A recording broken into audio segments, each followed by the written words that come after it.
Hello there and welcome to History for Lunatics. I'm very glad you're here tonight. Find somewhere comfortable if you can. Pull the blanket a little higher, let the room settle around you, and take a moment to appreciate the fact that no government official is standing outside your door with a wooden box filled with folded pieces of paper, waiting to decide whether your name will be pulled from it. Tonight, we're going back to New York City during the American Civil War.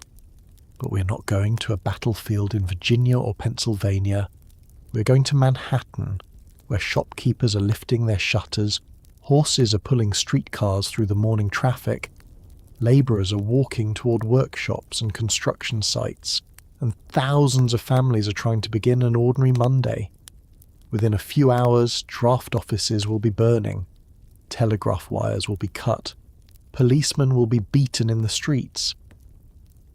Black New Yorkers will be hunted through neighbourhoods they have lived in for years. Soldiers who have barely returned from fighting the Confederate Army will be ordered to turn their weapons toward crowds of civilians. For several days, New York will stop behaving like a city behind the Union lines and begin to resemble a city under siege. Before we step into that morning, tell me something. What time is it where you are listening? Is your day just beginning, or are you lying awake while the rest of your home has gone quiet? And where are you listening from? New York itself, somewhere else in America, or perhaps a place far removed from the streets we are about to enter? I always enjoy seeing how far these stories travel. If this kind of slow, detailed history speaks to you, consider subscribing to History for Lunatics and giving the video a like.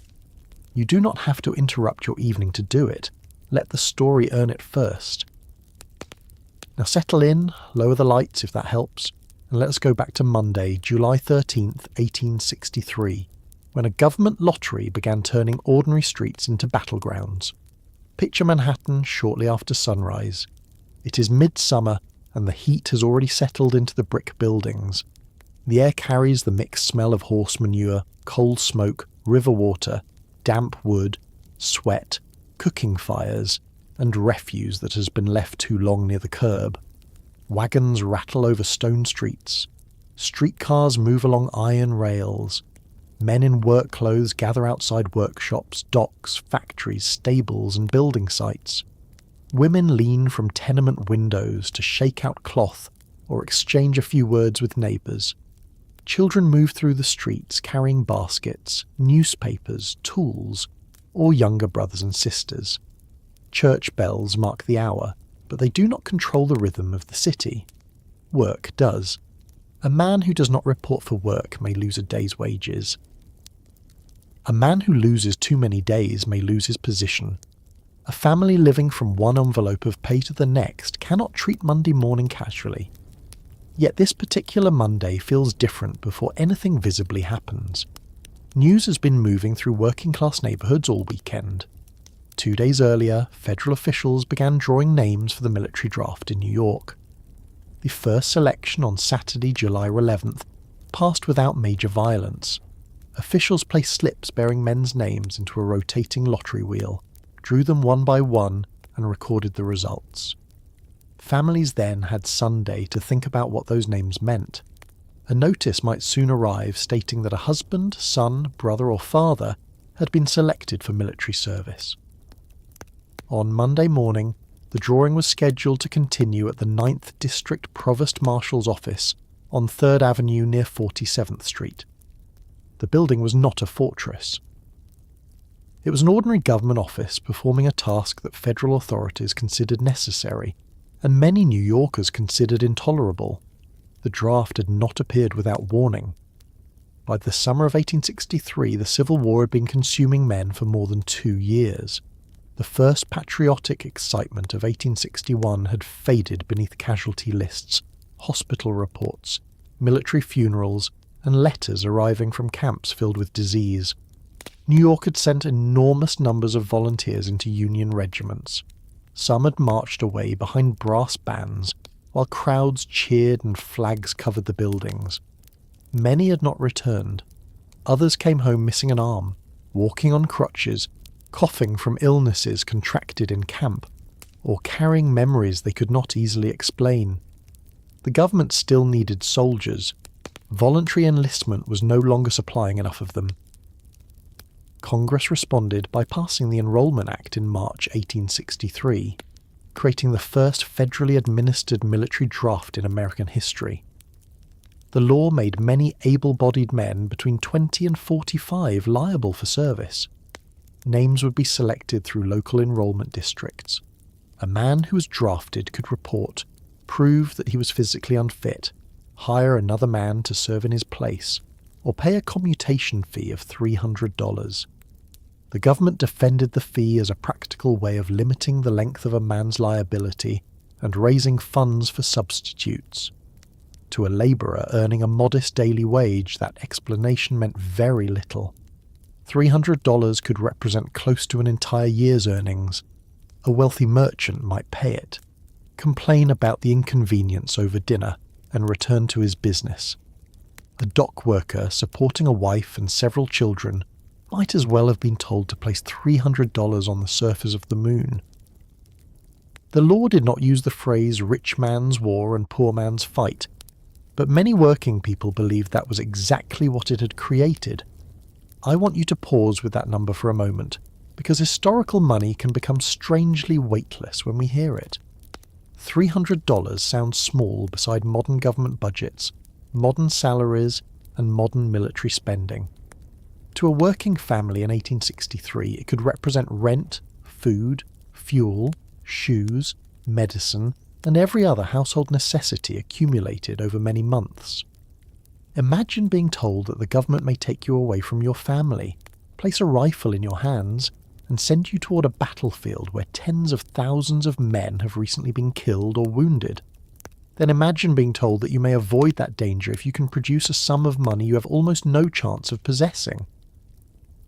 The law may have been written in neutral language, but it did not feel neutral when read beside an empty cupboard or a landlord's demand for rent. For many Irish immigrants in New York, the resentment was particularly intense. They had crossed the Atlantic in large numbers after famine and poverty devastated Ireland. They had entered a city that needed their labour, but did not always welcome their presence. Irishmen dug streets, moved cargo, built houses, drove carts, worked in factories, cleaned stables, laid track, and performed jobs that were exhausting, dangerous, and poorly paid. They lived in crowded neighbourhoods where illness moved quickly and privacy was rare. Newspapers and political movements regularly described them as ignorant, violent, drunken, or unfit for citizenship. Employers valued their muscles more reliably than society valued their dignity. Now the federal government was telling these men that they might be compelled to fight in a war whose meaning had changed before their eyes. When the conflict began, President Abraham Lincoln's stated purpose was preserving the Union. By 1863, emancipation had become inseparable from the war. The Emancipation Proclamation had taken effect on January 1st, declaring enslaved people free in areas under Confederate control and authorizing black men to enter Union service. For abolitionists and many black Americans, this gave the war a clearer moral purpose. For white New Yorkers already hostile to abolition, it seemed to confirm their fears.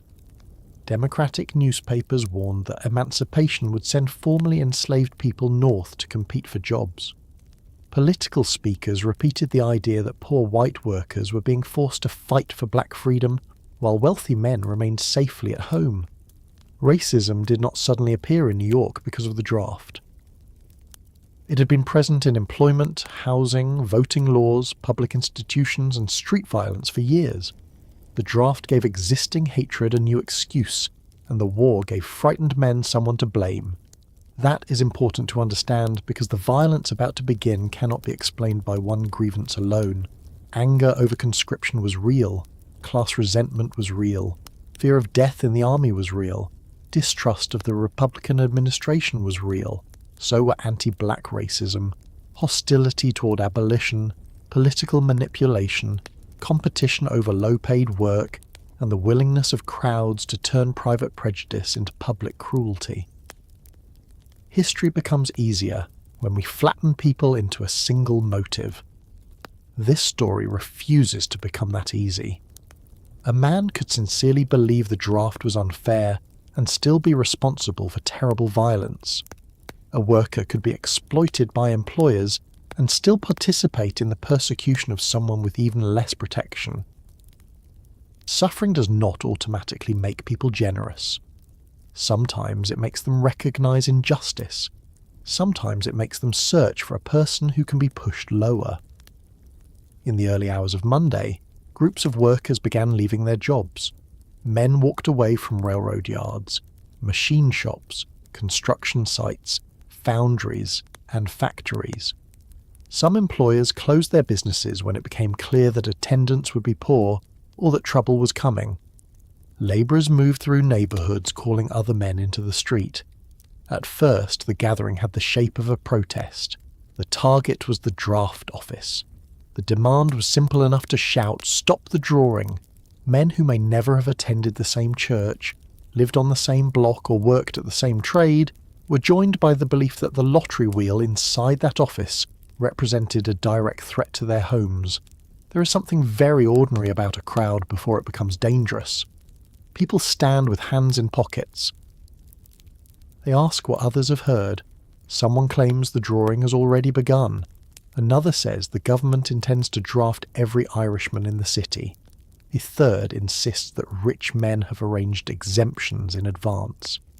Rumour moves quickly because it does not have to wait for proof. One voice becomes 10, 10 become 100, and each repetition makes the story sound more certain. Men who arrived intending only to watch find themselves pressed forward by those behind them. A person near the edge cannot see what is happening at the door, but he can hear glass breaking. Someone cheers. Someone throws a stone because another stone has already been thrown. Responsibility begins spreading so widely that each individual feels he possesses only a small piece of it. By mid-morning, hundreds had gathered near the 9th District office at 3rd Avenue and 47th Street. Some accounts describe volunteer firemen among the leaders of the crowd, including men associated with Engine Company 33, known as the Black Joke. Fire companies in 19th century New York were not simply calm municipal services staffed by anonymous professionals.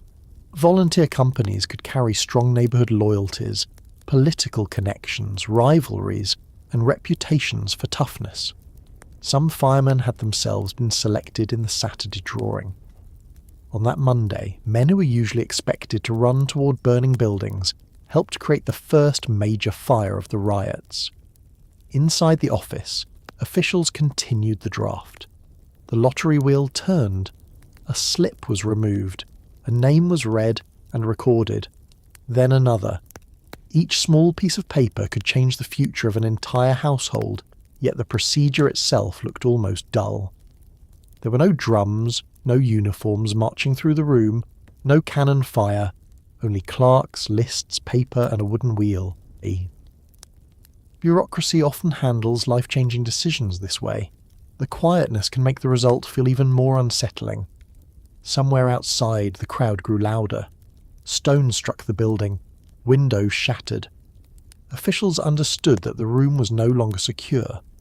The people at the front surged through the entrance. Furniture was smashed.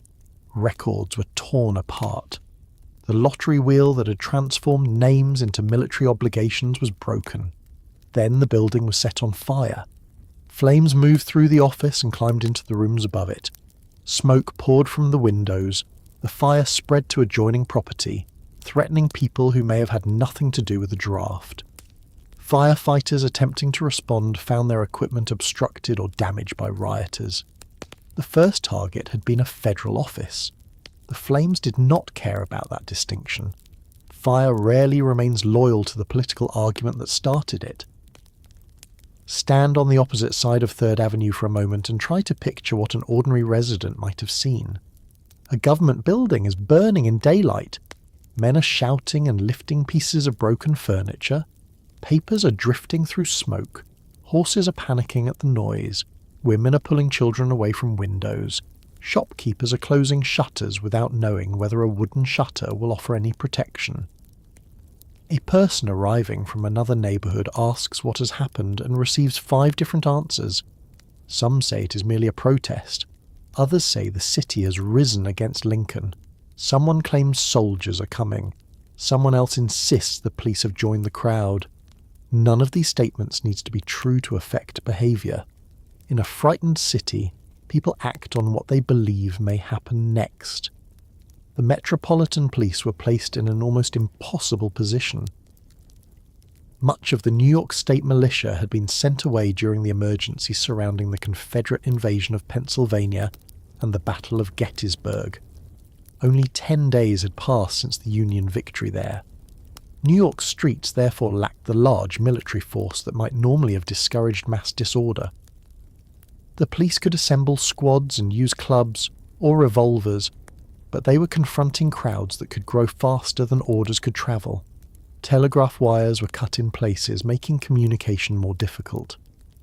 Messengers had to move through streets that were becoming increasingly dangerous. Every report demanded men, and there were never enough men to answer every report.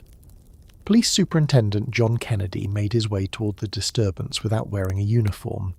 Kennedy was an Irish-born American and a firm supporter of the Union. Perhaps he believed he could inspect the situation without drawing attention. The crowd recognized him.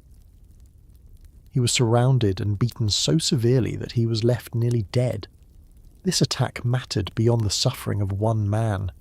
It signaled that rank, authority, and even ethnic background would not necessarily protect anyone identified with enforcement. If the superintendent of police could be struck down in the street, the ordinary patrolman understood what waited for him in the next crowd. What had begun at one draft office now started moving outward. This is the point where the word riot can become misleadingly tidy. It suggests one crowd in one place, a burst of disorder that can be surrounded and contained. New York did not experience one crowd. Groups divided, reformed, and moved toward new targets. Some men searched for other draft offices. Others attacked police stations, armories, Republican newspapers, wealthy homes, businesses connected to the war, and places associated with abolition. Looters joined people who had originally come to protest conscription. Boys followed the crowds for excitement. Women appeared among the participants and spectators, sometimes encouraging attacks, sometimes carrying away stolen goods, sometimes trying to pull relatives home. Alcohol moved through the streets. Each destroyed barrier made the next act seem more possible. A city normally depends on millions of small agreements that are rarely spoken aloud. People agree not to break the shop window even when they want what is behind it. They agree that a police badge carries authority. They agree that fire engines should be allowed through. They agree that a stranger may walk down a street without explaining his presence. They agree that anger at a law does not permit the burning of a family's home. On July 13th, those agreements began failing one after another. Once enough people saw that punishment was uncertain, the limits of behaviour moved very quickly. The news travelled south through Manhattan. Clerks heard that the draft office had burned. Merchants heard that mobs were advancing. Newspaper editors received confused reports of attacks in several districts. Families of means began securing doors or leaving vulnerable neighbourhoods. Black New Yorkers faced a much more frightening calculation. They understood that anti-draft language had been tied for months to accusations against them. They knew that white workers had been told emancipation threatened their employment. They knew that racist attacks could occur without warning even in ordinary times. Now thousands of angry people were in the streets, police were overwhelmed, and the line between political protest and racial terror was disappearing. Imagine being a black porter, sailor, coachman, labourer, barber, shopkeeper, mother or child in Manhattan that morning. You may hear the first rumour from a neighbour running up the stairs. The draft office has burned. Irish workers are marching. They are attacking Republicans. They are looking for black men. At first you do not know which part is true. You look from the window and see people moving quickly. You consider whether staying inside is safer than going outside. You wonder whether a white neighbour will warn you, hide you, ignore you, or point toward your door. You gather whatever can be carried. Money, clothing, papers, perhaps food for a child. There is no emergency announcement telling you where to go. No telephone connects you with relatives across town. The street itself is the only route to safety, and the street may already belong to the crowd. This was the transformation at the heart of that Monday. The lottery was the spark, but the violence would not remain focused on the lottery. Before the day was over, black men would be beaten, tortured, and lynched. Homes and businesses would be destroyed. The Coloured Orphan Asylum on Fifth Avenue, which sheltered more than 200 children, would be looted and burned, though staff and police managed to get the children out alive. A protest against an unequal draft became one of the most brutal outbreaks of racial violence in New York's history. The people attacked had not written the Enrollment Act. They did not control the lottery wheel. Many were not legally treated as full citizens, and black men had initially been excluded from the federal draft precisely because the government did not recognize them as citizens. Yet they became targets for men who believed the war, emancipation, and economic insecurity were all connected. There is no comforting way to soften what happened, and we should not attempt one. At the same time, understanding is not the same as excusing. The working men who feared the draft had legitimate reasons to see the law as unfair. A system that allowed money to separate one man from danger while sending another toward it deserved anger. Their families faced genuine hardship. Their political leaders often treated them as useful votes rather than people. None of that made a black child in an orphanage responsible. None of it made a black labourer walking home from work responsible. The moral line was not difficult to find. Thousands crossed it anyway. By noon, the city government was no longer dealing with a disputed drawing. It was trying to discover whether it still controlled large portions of Manhattan. Mayor George Opdyke, police officials, military officers, and state authorities received reports faster than they could verify them. Troops were requested, but soldiers were not waiting in convenient numbers just beyond the city limits. Many of the nearest experienced regiments had been campaigning in Pennsylvania. Men who had survived Gettysburg would soon be hurried toward New York, some arriving exhausted, carrying weapons that had recently been used against Confederate soldiers. Until they came, the city would depend heavily on policemen, small military detachments, frightened officials, volunteer defenders, and ordinary residents willing to protect their neighbours. Think about how quickly the morning changed. At sunrise, most New Yorkers expected heat, work, meals, errands, wages, and perhaps another newspaper filled with war news. A few hours later, smoke was rising above Midtown. The draft office had been destroyed. The superintendent of police had been nearly beaten to death. Crowds were spreading through the streets. Black families were searching for escape routes. Government officers were sending urgent requests for troops. No single bell announced the moment when protest became insurrection. There was no clear line painted across Third Avenue. The city crossed it through hundreds of decisions made by individuals who each saw only a portion of what was happening. And somewhere beneath all of that noise was the wooden lottery wheel, broken and blackening in the ruins of the Provost Marshal's office. It had been built to make conscription appear orderly. Names entered, names were mixed, names were drawn, and the state received soldiers. Yet the wheel had been placed inside a city already carrying years of political division, economic fear, ethnic rivalry, racial hatred, wartime grief, and distrust of authority. The federal government saw a mechanism for filling regiments. Many New Yorkers saw a machine that selected poor men for death, while wealthier men purchased distance from it. The fire on Third Avenue was only the first visible explosion.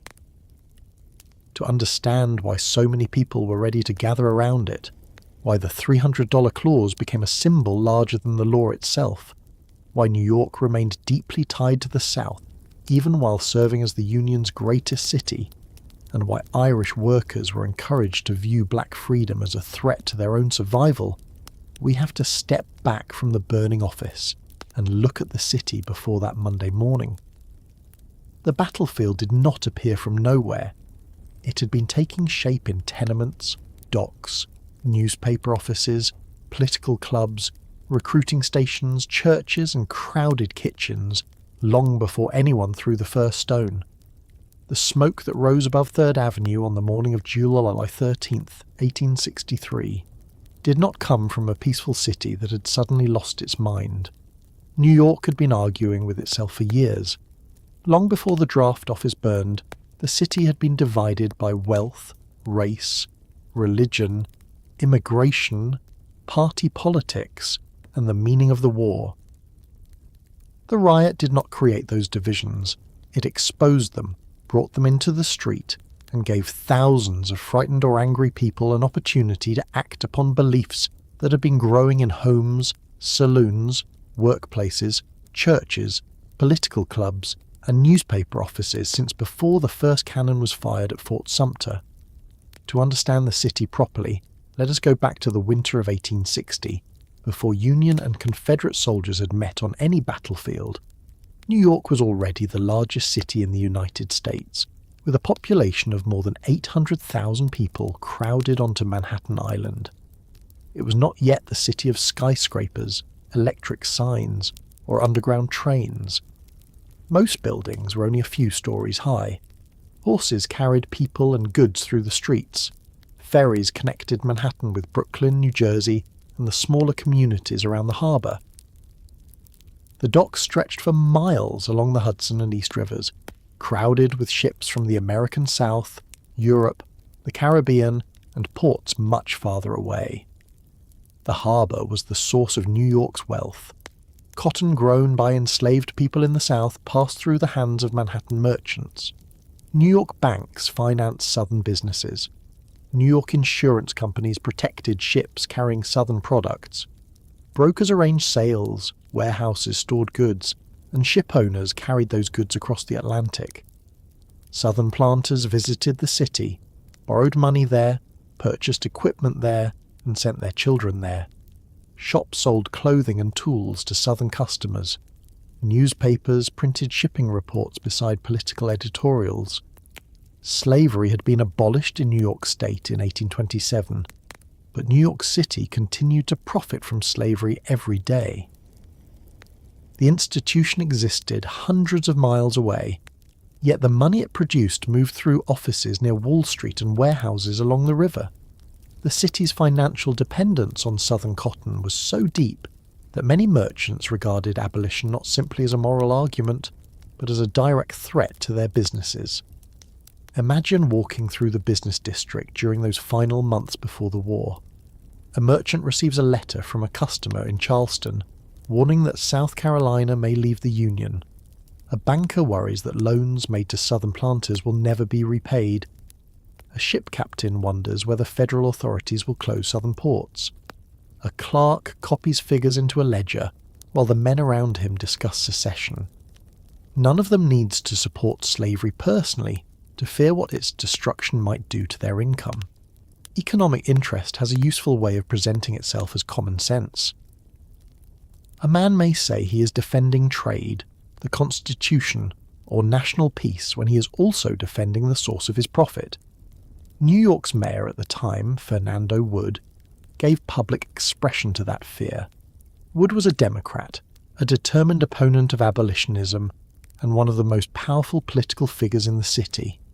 As Southern states began leaving the Union after Abraham Lincoln's election, Wood proposed that New York City separate from New York State and become an independent city. He imagined a free commercial port that could continue trading with both North and South. The plan was unlikely to succeed, but it was not treated as a joke by everyone who heard it. Wealthy merchants and political allies discussed the possibility seriously because they feared that remaining in the Union would destroy the city's southern trade. Lincoln had lost every county in and around New York City during the election of 1860, and hostility toward his Republican Party was strong before he had even entered the White House. The attack on Fort Sumter in April 1861 changed the mood almost overnight.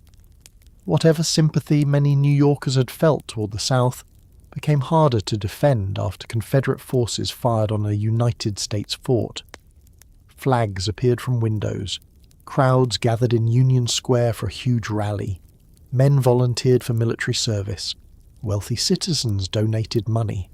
Regiments marched down Broadway while bands played, and spectators cheered from sidewalks, balconies, and rooftops. Even newspapers that had criticised Lincoln now spoke of defending the nation. For a brief period, the city appeared united. That unity was genuine, but it was not complete, and it did not last. The first volunteers often believed the war would be short. Many enlisted for 90 days. They expected 1 or 2 great battles followed by a Confederate collapse. Some imagined a summer campaign and a return home before winter. The uniforms looked fresh, the flags had not been torn, and the men leaving the city were surrounded by music. Families wept at the stations and ferry landings, but many believed the separation would be temporary. Then came the reports from Bull Run. The Union Army had been defeated. Men who had marched toward Virginia expecting a quick victory came back exhausted, wounded, or humiliated.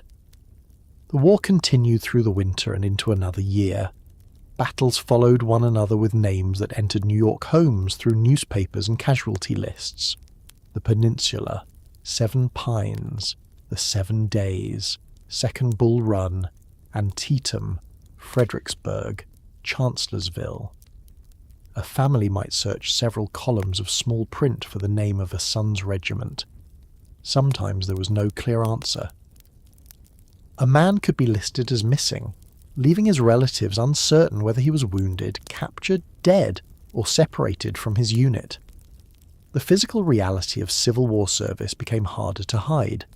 Soldiers were not only killed by bullets and shells, they died from dysentery, typhoid, pneumonia, measles, infections, and diseases that moved quickly through crowded camps. Letters described bad food, wet blankets, long marches, incompetent officers, and hospitals filled beyond capacity. Men returned to New York without hands, feet, arms, or legs. Others came home looking healthy and died weeks later from an illness contracted in camp. The patriotic speeches continued, but the war was no longer an exciting parade passing through Broadway. It had entered kitchens, bedrooms, hospitals, and mourning clothes. Consider the position of an ordinary labourer watching these events. He may have cheered the first regiments in 1861. He may have believed the Union should be preserved. He may even have considered volunteering himself. By 1863, however, he has seen what military service can mean. He knows a neighbour who died at Antietam. A man from his workplace returned from Fredericksburg with 1 arm. Another has not written home for months. His wife depends on his wages. His children need food and rent must be paid. There is no broad federal system that will comfortably support his family if he disappears into the army. Patriotism does not remove those calculations. It makes them more painful. The city's working class was not one uniform group. German immigrants formed large communities and brought their own newspapers, clubs, churches, and political traditions. Native-born workers competed with newcomers while complaining that immigration lowered wages. Irish immigrants, many of whom had arrived during and after the Great Famine of the 1840s, occupied some of the hardest and least secure positions in the labour market. They dug foundations, unloaded ships, paved streets, carried bricks, drove carts, cleaned stables, worked in foundries, and performed heavy labour that could injure a man in seconds and wear him down over years. Many Irish families lived in crowded tenements where several households shared a building designed with little concern for air, sanitation, or privacy. A single room might serve as kitchen, bedroom, dining room, and workplace. Water had to be carried from a pump or obtained from a shared supply. Waste collected in yards and alleys. Summer heat remained trapped in small rooms. During winter, cold air came through walls, windows, and roofs. Illness could remove a wage earner from work and place the entire family in danger of eviction. Employment was often arranged by the day. A man appeared at a dock, yard, or construction site in the morning and hoped to be chosen. If there was work, he was paid. If there was none, he went home with nothing. Employers could replace workers easily. There were few protections against injury and little security after an accident. A labourer who complained too loudly about wages might find that no foreman selected him the next morning. In that environment, economic fear was not an occasional interruption. It was part of daily life. Politics offered Irish immigrants one route toward influence. The Democratic Party and organisations associated with Tammany Hall helped newcomers find work, obtain assistance, navigate citizenship, and build neighbourhood connections. In return, political leaders expected loyalty at elections. This relationship could provide real help to families ignored by other institutions, but it also allowed politicians and newspaper editors to shape the way working people understood events. Democratic speakers warned that Republicans were controlled by wealthy abolitionists who cared more about enslaved people in the South than white labourers in New York. They portrayed Lincoln as a tyrant, emancipation as unconstitutional, and the war as a project designed by rich men but paid for with poor men's bodies. Not every Democrat opposed the war. Many supported the Union while criticising emancipation or Republican policies. Some Irish immigrants volunteered enthusiastically and fought bravely in Union regiments, including the famous Irish Brigade. Irish soldiers suffered terrible casualties in battles such as Antietam and Fredericksburg. Families in New York could be proud of Irish military service, while also becoming increasingly bitter about the demand for more men. It would be misleading to describe the Irish community as united against the war. Policemen who later fought the rioters were often Irish. Soldiers sent to restore order included Irish Americans. Priests and community leaders attempted to stop the violence. The conflict would cut through the immigrant population itself. Racial tension added another division to an already unstable city. More than 10,000 black New Yorkers lived in Manhattan by the early 1860s. They worked as sailors, porters, coachmen, barbers, waiters, labourers, domestic servants, tradesmen, business owners, and ministers. Black families had built churches, schools, mutual aid organisations, boarding houses and political networks. Some New Yorkers assisted people escaping slavery through the Underground Railroad. Black activists demanded equal treatment and pushed the city to live up to its claims about liberty. Freedom in New York did not mean equality. Black residents faced segregation, job discrimination, public harassment, and violence. New York's voting laws had removed property requirements for white men, while retaining a substantial property qualification for black men.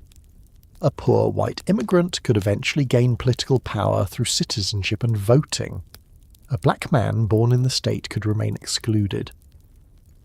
White employers often restricted black workers to certain occupations, or used them as replacement labour during disputes.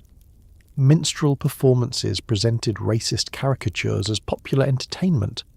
Anti-abolitionist mobs had attacked black neighbourhoods and abolitionists in earlier decades. The violence of 1863 had a long history behind it. Competition on the docks was especially dangerous. Irish and black labourers sometimes sought the same irregular, low-paid work. Employers could exploit the division by hiring whichever group would accept lower wages, or by bringing in black workers when Irish longshoremen refused to work. In March 1863, only months before the draft riots, white workers attacked black men who had been hired on the docks during a labour conflict. Police stopped that outbreak, but the hostility remained. When order collapsed in July, dockside mobs returned to the places where black and white people worked, lived, drank, and socialised together, attempting to destroy not only competitors, but evidence of an interracial community they resented. The Emancipation Proclamation made these tensions more severe. When Lincoln issued the preliminary proclamation after Antietam in September 1862, he warned that enslaved people in Confederate-held territory would be declared free on January 1, 1863. The final proclamation also opened the Union military to black soldiers. To abolitionists, it transformed the conflict into a war against slavery. To black Americans, it represented a major step toward freedom, though the promise depended on Union victory and did not immediately abolish slavery everywhere. For many white working men in New York, Democratic politicians gave the proclamation a different meaning. They were told that the government intended to free millions of enslaved people who would then travel north and take their jobs. This prediction ignored the enormous obstacles facing formerly enslaved families and treated black workers as a threat rather than people seeking safety and wages. Still, the argument was effective because it attached racism to something immediate. A man might know little about military strategy or constitutional law, but he understood the fear of losing work. The timing mattered. The war was becoming more destructive at the same moment that its purpose was becoming more openly connected to emancipation. A worker who had tolerated fighting to restore the Union might resist fighting to destroy slavery. A racist man could convince himself that he was being forced to risk his life for people who would later compete against him. A politician could combine resentment against Republicans, fear of military service, and hostility toward black New Yorkers into one powerful message. It did not matter that black New Yorkers had no control over federal policy. They were visible, nearby, and vulnerable. Another source of anger came from the way the federal government conducted the war. Lincoln had expanded presidential authority during the emergency. The administration suspended habeas corpus in certain circumstances, arrested some suspected disloyalists, and closed or restricted hostile newspapers. Republicans defended these measures as necessary to defeat a rebellion. Their opponents saw an administration using war as an excuse to silence criticism. Governor Horatio Seymour, a Democrat elected in New York in 1862, challenged several federal policies and questioned the constitutionality of parts of Lincoln's wartime program. By the summer of 1863, the state government in Albany and the federal government in Washington did not fully trust one another. New York newspapers reflected every side of the argument. Republican papers demanded stronger support for the war and condemned Southern sympathizers. Abolitionist voices insisted that the Union could not be saved without ending slavery. Democratic papers attacked emancipation, conscription, military arrests, and Republican officials. Some used language intended to inflame white workers, repeatedly suggesting that black freedom would be purchased with white blood. A newspaper was not simply a source of information in this city, it was a political weapon. Editors selected rumours, emphasised particular casualties, and described opponents in language that encouraged readers to see them as enemies.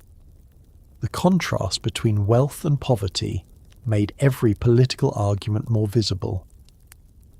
New York contained elegant homes, private clubs, expensive hotels, theatres, restaurants, and shops filled with imported goods. On Fifth Avenue, wealthy families lived in large houses attended by servants. A carriage could carry a businessman from a comfortable home to an office where he profited from war contracts, shipping, banking, or insurance. Only a short distance away, labouring families slept several people to a room and worried about the price of coal or bread. The war enriched some New Yorkers. Government contracts for uniforms, weapons, food, transportation, and equipment created fortunes. Manufacturers expanded. Merchants discovered new opportunities. Unscrupulous contractors delivered poor materials at high prices. Stories circulated about men who had become rich while soldiers went without proper shoes or blankets. Whether every story was true mattered less than the pattern people thought they saw. One class appeared to be earning money from the war. Another was being asked to fight it. Volunteer enlistment had delayed the crisis. States, cities, political organisations, and private groups offered bounties to encourage men to join. A recruit might receive money from several sources, making enlistment attractive to someone with few alternatives. Yet bounties created their own problems. Men sometimes enlisted, collected payment, deserted, and enlisted elsewhere under another name. More importantly, the supply of willing volunteers declined as casualty lists grew. The Union Army needed replacements faster than patriotic rallies could produce them. Congress responded with the Enrollment Act, signed into law on March 3, 1863. The Act declared able-bodied male citizens and male immigrants who had formally declared their intention to become citizens between the ages of 20 and 45 liable for military duty. It created a federal enrollment system supervised by the Provost Marshal General's Bureau. Congressional districts received quotas based on population and previous enlistments. Officials would compile names, place them into lottery wheels, and draw enough men to meet each district's requirement. The law looked orderly on paper. The nation required soldiers. Congress established rules. Officials enrolled eligible men. A lottery distributed the obligation, yet every stage raised suspicion. Enrollment officers had to determine who lived in a district, who was eligible, who had moved, who was disabled, who had already served, and who could claim exemption. Errors were inevitable. Some men believed officials deliberately favoured Republicans or punished Democratic neighbourhoods. Governor Seymour argued that New York had already supplied tens of thousands more troops than required under previous calls, and that the new quotas fell too heavily on Democratic districts in New York City and Brooklyn. He asked Lincoln to suspend the process while the law's constitutionality was tested. The administration continued. For an immigrant, the enrollment rule carried a particular sting. A man who had filed his declaration of intention to become an American citizen had taken what he believed was a step toward belonging. Under the Act, that step also made him liable for service. Some immigrants protested that they had not yet received all the rights of citizenship, but were already being asked to accept its most dangerous obligation. Federal officials answered that a man could not claim the benefits of future citizenship while avoiding responsibility for defending the nation. Both arguments sounded reasonable to the people making them. Neither made the consequences easier for a family waiting in a tenement room. Black men occupied a different legal position. Because federal law and the Supreme Court's Dred Scott decision had denied national citizenship to African Americans, they were not enrolled in the same way as white citizens and would-be citizens. At the same time, the Emancipation Proclamation permitted black men to volunteer for the Union Army. White workers hostile to emancipation pointed to this difference and claimed they were being compelled to fight while black men were protected from the lottery. That description ignored the black volunteers entering military service and the fact that exclusion from the draft grew from exclusion from citizenship itself. A racist system denied black men equal rights, then allowed white critics to treat one consequence of that denial as a special privilege. Even without any additional provision, conscription would have been unpopular.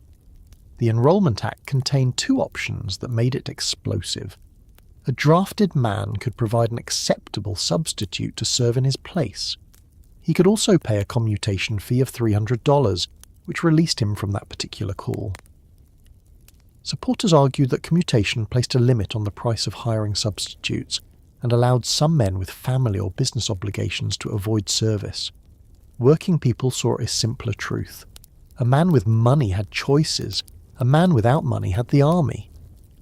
$300 was not an imaginary sum printed in distant legislation. It was a number that entered every working-class home. Husbands discussed it with wives. Men compared it with wages. Political speakers repeated it. Newspapers placed it beside reports of wealthy contractors and wounded soldiers. A labourer did not need a constitutional argument to understand that he could not easily produce it. The fee turned resentment into arithmetic. By early July, the first drawings were approaching. Enrolment lists had been prepared. Draft wheels waited in district offices. Names written on small cards represented thousands of private lives. A wife depending on a husband's wages, aging parents depending on a son, children who did not understand why their father might leave, employers wondering how many workers would disappear, and men deciding whether to submit, flee, hide, protest, borrow money, or search for substitutes. The city had not yet become a battlefield. Streetcars still ran, ships entered the harbour, newspapers appeared each morning, and workers reported for jobs. Yet the argument had reached nearly every part of New York. The merchant thought about southern trade. The abolitionist thought about slavery. The Republican thought about preserving the nation. The Democrat thought about federal power. The Irish labourer thought about wages and military service. The black worker thought about freedom and the danger growing around him. The soldier's family thought about the next casualty list. All of those fears were about to be placed beside one wooden lottery wheel. On Saturday, July 11th, officials would begin drawing names, and the abstract language of the Enrolment Act would become something much more personal. A man could oppose the draft in theory and still go to work. It was harder to remain calm after someone unfolded a newspaper, pointed to a printed list, and showed him his own name. The name on the printed list belonged to an ordinary man. It might have been Patrick Murphy, a dock labourer with a wife and 3 children. It might have been Johann Keller, a German cabinet maker who had filed papers declaring his intention to become an American citizen.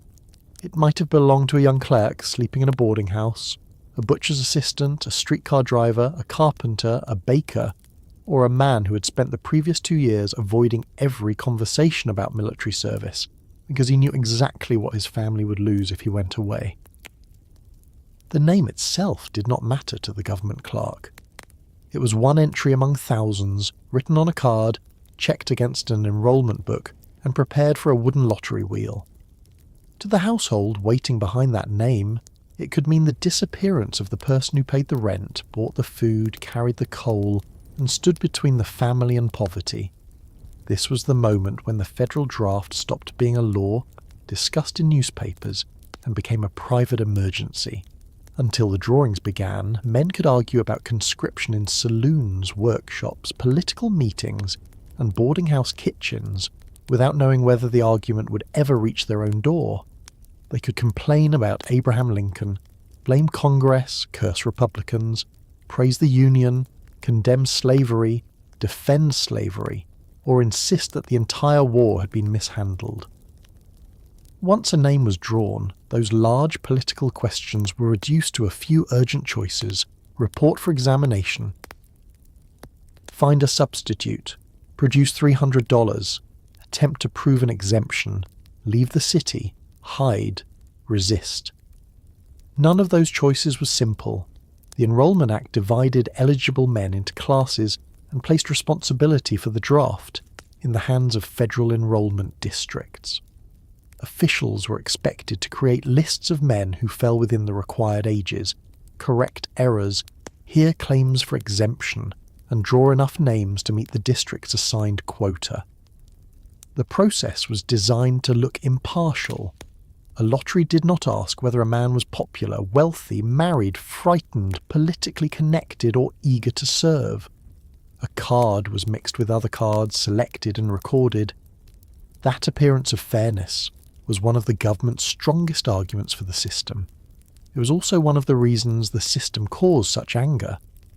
A lottery can distribute risk evenly only when the people entering it have roughly equal ways of responding to the result. New Yorkers did not. Imagine 2 names being drawn from the same wheel. The first belongs to the son of a prosperous merchant. His family lives in a comfortable house. His father has access to banks, lawyers, political acquaintances, and men who arrange substitutes. $300 is unpleasant, but it is available. The family may complain about the law, yet the payment can be made without selling the furniture or missing meals. The second name belongs to a labourer who earns only when work is available. His savings, if he has any, are kept in a small box or deposited with an institution he hopes will remain solvent. His wages disappear into rent, bread, meat, fuel, shoes, medicine, and small debts. A week of illness may already have placed the household behind. $300 is not a payment he dislikes. It is a payment he cannot imagine making. The law did not say that rich men were exempt and poor men had to fight. It did not need to. Money created the difference on its own. Supporters of commutation offered several explanations. The fee could help the government obtain replacements. It could place a ceiling on the price of avoiding service, preventing the substitute market from becoming even more expensive. It could protect men whose family or business circumstances made their absence unusually damaging. It also meant that a drafted man who paid was released from that particular call, not permanently freed from every possible future obligation. These legal distinctions mattered in Congress and in federal offices. They mattered much less in a tenement where the amount itself seemed deliberately chosen to separate men by class. $300 appeared in conversations all over the city. Men compared it with their daily pay. Wives calculated how long it would take to save such a sum after rent and food. Newspaper editors repeated the figure until it became the most recognizable part of the entire law. Political speakers needed only to mention it to receive an angry response. It was easy to remember, easy to resent, and easy to place beside the sight of wealthy men riding in carriages while workers read casualty lists. The phrase, $300 man, became an insult. So did the accusation that the war had become a rich man's war and a poor man's fight. The sentence reduced a complicated national crisis to something that could be shouted across a crowded room. Like many effective political slogans, it contained enough truth to survive every attempt at explanation. Wealth did offer protection. Men with money could hire substitutes, pay commutation, travel, obtain legal help, or use influence more easily than men without it. Some wealthy men volunteered and served with courage. Some poor men supported the draft. Those facts did not erase the visible inequality. The substitute system made the contrast even more obvious. A man selected for service could hire another eligible man to enter the army in his place. This was not a new idea. Substitution had existed in earlier military systems, and governments defended it as a practical way to fill ranks while allowing individuals to arrange their own obligations. In New York, it quickly created a market. Brokers searched for men willing to serve for money. Advertisements appeared. Prices changed according to demand, military news, and the fear surrounding the latest casualty reports. A prospective substitute might be an immigrant with no steady work, a veteran willing to enlist again, a young man attracted by a large payment, or someone who intended to take the money and desert at the first opportunity. Some became known as bounty jumpers. They enlisted under one name, collected local or federal payments, disappeared, and attempted to repeat the process elsewhere. The existence of these men did not comfort an ordinary worker. It confirmed that military service had been turned into something that could be bought and sold. A wealthy man could remain at home by purchasing another man's willingness, poverty, desperation, or dishonesty. The substitute might accept the arrangement freely, but the social meaning was difficult to ignore. One body was protected because another body was cheaper. Families began searching for alternatives before names were even drawn. Neighborhood organizations discussed raising money together. Employers considered whether they should help valued workers. Political clubs made promises. Insurance-like associations appeared in some places, collecting smaller payments from many men in order to cover the commutation fee or the cost of a substitute for whichever member was drafted. Such arrangements offered a little protection, but they also reminded everyone that the danger was approaching. The enrollment list caused suspicion of their own. Federal officers and their assistants had to identify eligible men across a crowded, mobile city where people changed addresses, used different spellings of their names, shared rooms, worked irregularly, and sometimes had no formal record of birth. An enrollment officer might knock at a door and ask who lived inside. A landlord might give incomplete information. A wife might say her husband had moved. A man might claim an age just outside the required range. Neighbours noticed who was listed, and who seemed to have been missed. Every mistake could be interpreted as corruption. A name entered twice became evidence that officials were trying to meet the quota with poor men. A wealthy resident omitted from the roll became proof that influence had protected him. A dead man, absent man, or disabled man listed by accident made the entire system appear careless. Federal administrators could explain that large enrollment operations inevitably produced errors and that boards would hear claims. The man who saw his own misspelled name on a list did not experience the error as a minor administrative problem. Immigrants had additional reasons to distrust the process. The law included men who had declared their intention to become citizens. Many had filed those papers because citizenship promised political rights and a permanent place in American society. Now they discovered that the declaration also brought military liability. Some insisted that they were being asked to die for a country that had not yet fully accepted them. Officials answered that they had voluntarily placed themselves on the path to citizenship and could not reject the duties connected to it. The argument reached Irish neighbourhoods with particular force. Ireland remained under British rule, and many immigrants carried memories of famine, eviction, poverty, and government indifference. They had crossed the Atlantic to escape a life in which powerful institutions made decisions over them. In New York, they encountered another government ordering them to appear for possible military service. The circumstances were not the same, but political speakers knew how to make them feel connected. Democratic newspapers described conscription as tyranny. Editors warned that Lincoln's administration intended to destroy civil liberties and use poor white men to carry out an abolitionist revolution. Reports of arrests, suspended legal protections, and restrictions on hostile newspapers were placed beside stories about battlefield deaths. Readers were encouraged to see the draft not as an emergency measure passed by elected representatives, but as the next step in an expanding federal dictatorship. Republican newspapers replied that the nation was fighting for survival. The Confederate States had rebelled, raised armies, and killed Union soldiers. Volunteers alone were no longer enough. Every government claimed the power to defend itself. If wealthy men escaped duty too easily, the answer was to improve the law, not abandon the army. Republicans also reminded readers that the Confederacy had adopted conscription before the Union. Neither side spoke into an empty city. Every argument entered homes already shaped by loss. A woman whose husband had died in a military hospital might support the war and resent men who refused to serve. Another woman, living only a few doors away, might look at her children and decide that no political cause justified taking their father. A veteran with a damaged hand might defend the Union while condemning the officers who had wasted lives. A worker could oppose slavery and still believe the commutation system was unjust. A man could hate the draft for legitimate reasons while accepting every racist claim printed beside the criticism. This mixture made the anger difficult to contain. There was no single meeting at which New York's working men agreed on what they believed. Their grievances overlapped without becoming identical. Some wanted the draft suspended until quotas were corrected.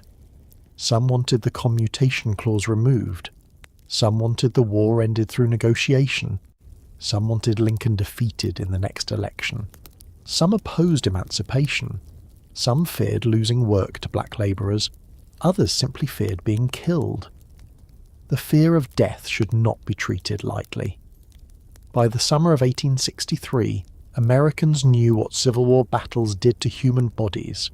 Newspapers described charges against fortified positions, artillery tearing through lines, and fields crowded with wounded men. Soldiers' letters sometimes avoided the worst details, but returning veterans did not always remain silent. A drafted man could be sent to a regiment that had recently lost half its strength. He could arrive with a little training and be placed among veterans who had survived by learning quickly. The army also threatened a family economically even when the soldier survived. Military pay could be delayed. Money sent home might be lost or arrive late. A wife who had never handled the family's outside work could be forced to find employment while caring for children. Older children might leave school. Rent did not pause because a man was serving the Union. Grocers did not provide unlimited credit out of patriotism. For a middle-class family with savings, relatives and property, military absence was difficult. For a household surviving on weekly wages, it could be disastrous. The worker looking at the draft law did not see only his own danger. He saw the people behind him falling. This was one reason anger often came from women as well as men. Wives, mothers, sisters, and daughters understood what conscription could remove from a household. Women attended meetings, argued in streets, confronted enrolment officers, and encouraged resistance. During the violence that followed, some women would appear among the crowds, shouting warnings, carrying stolen property or urging attacks. Others would hide targeted neighbours, pull husbands away from mobs, care for the injured, or flee with children. There was no single female response any more than there was a single working class response. The first New York drawing was scheduled for Saturday, July 11th. The timing carried an almost ordinary quality. Government officials reported to the 9th Congressional District Office on 3rd Avenue near 46th and 47th Streets. The building contained enrolment records, clerks, and the lottery wheel. Outside, traffic continued along the avenue. Residents watched. Newsmen waited to report the names. Inside, the cards were prepared and placed into the wheel. The mechanism was turned to mix them.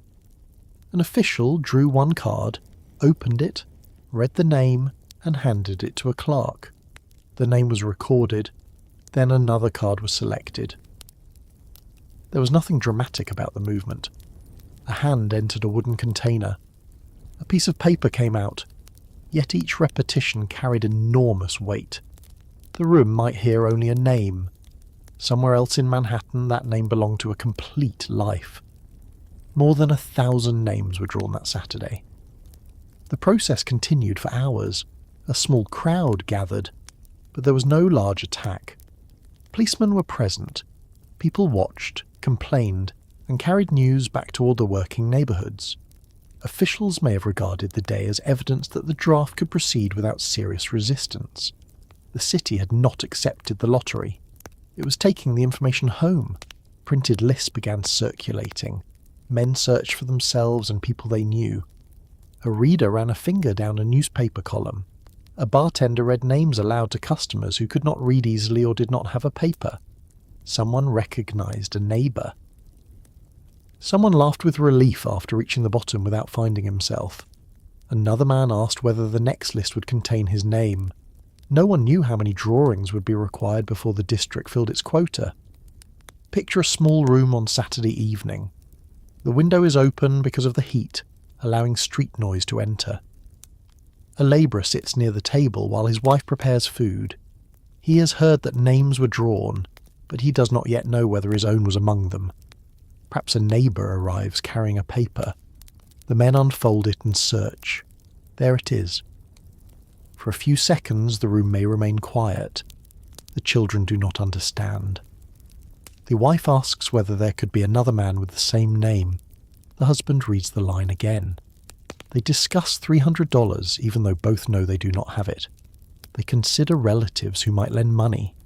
They wonder what a substitute now costs. The wife asks what happens if he refuses to report. No one in the room knows the exact answer. The draft notice has not even arrived, yet the household has already changed. Elsewhere, a man not selected joins the anger because his brother was drawn. Another joins because the next drawing may reach him. A third does not appear on the enrolment list at all, but believes the law threatens his entire class. Political organisers understand that personal fear can be turned into collective action. Saloons fill with conversation. Speakers repeat the $300 clause. Rumours claim that Republican officials have protected their friends. Others say the draft is deliberately aimed at Democratic wards.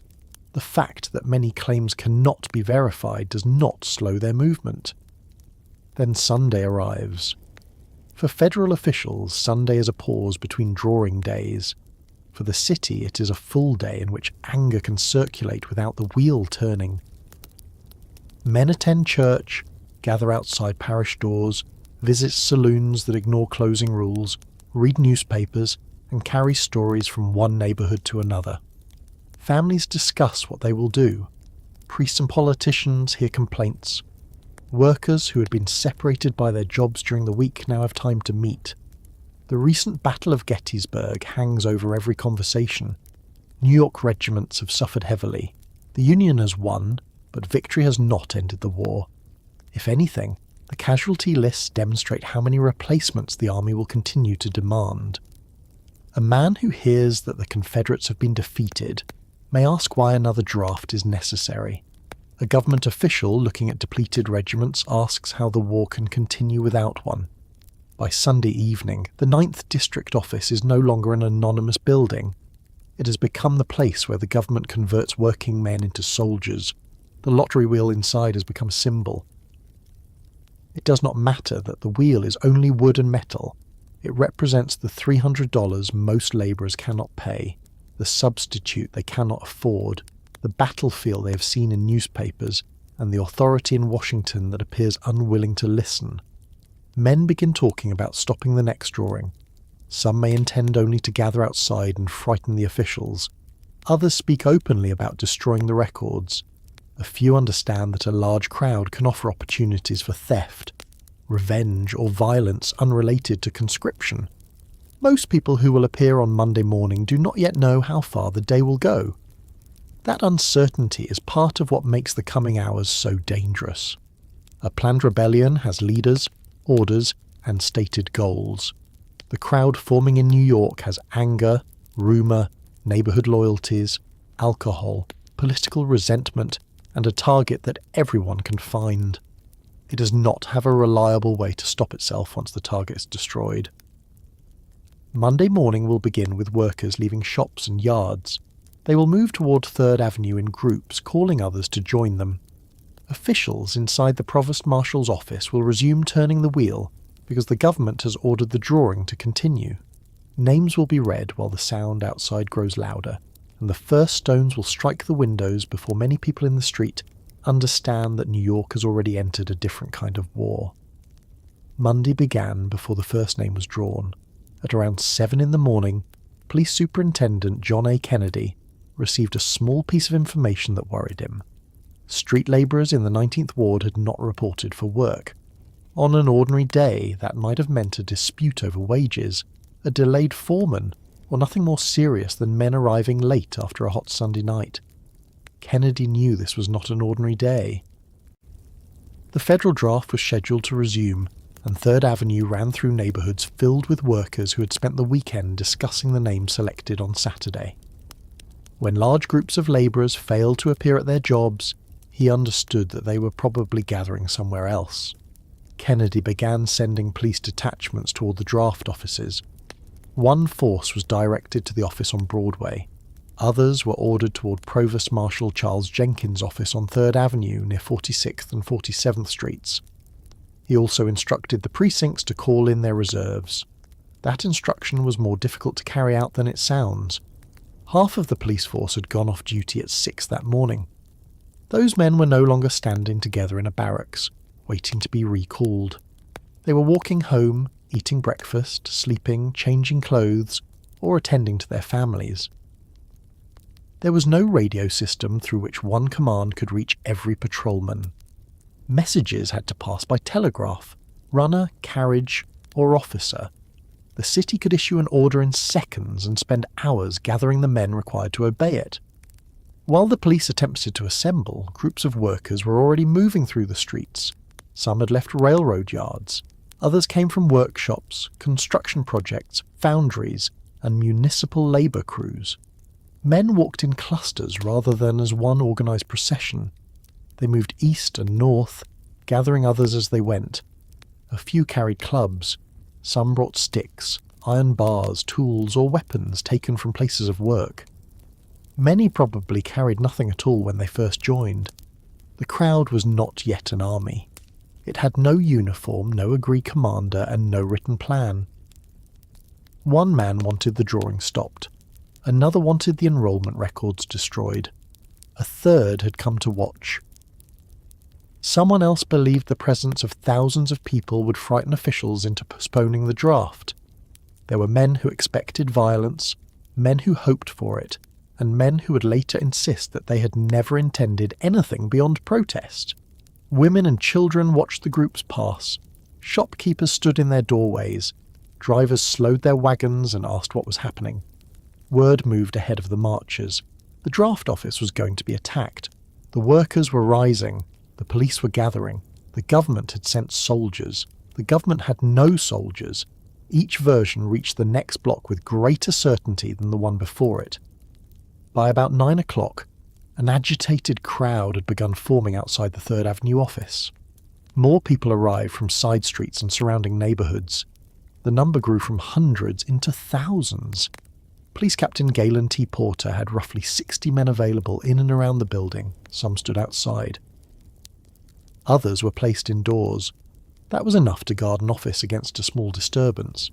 It was not enough to hold a building surrounded by several thousand angry people, especially when every new arrival made the crowd bolder.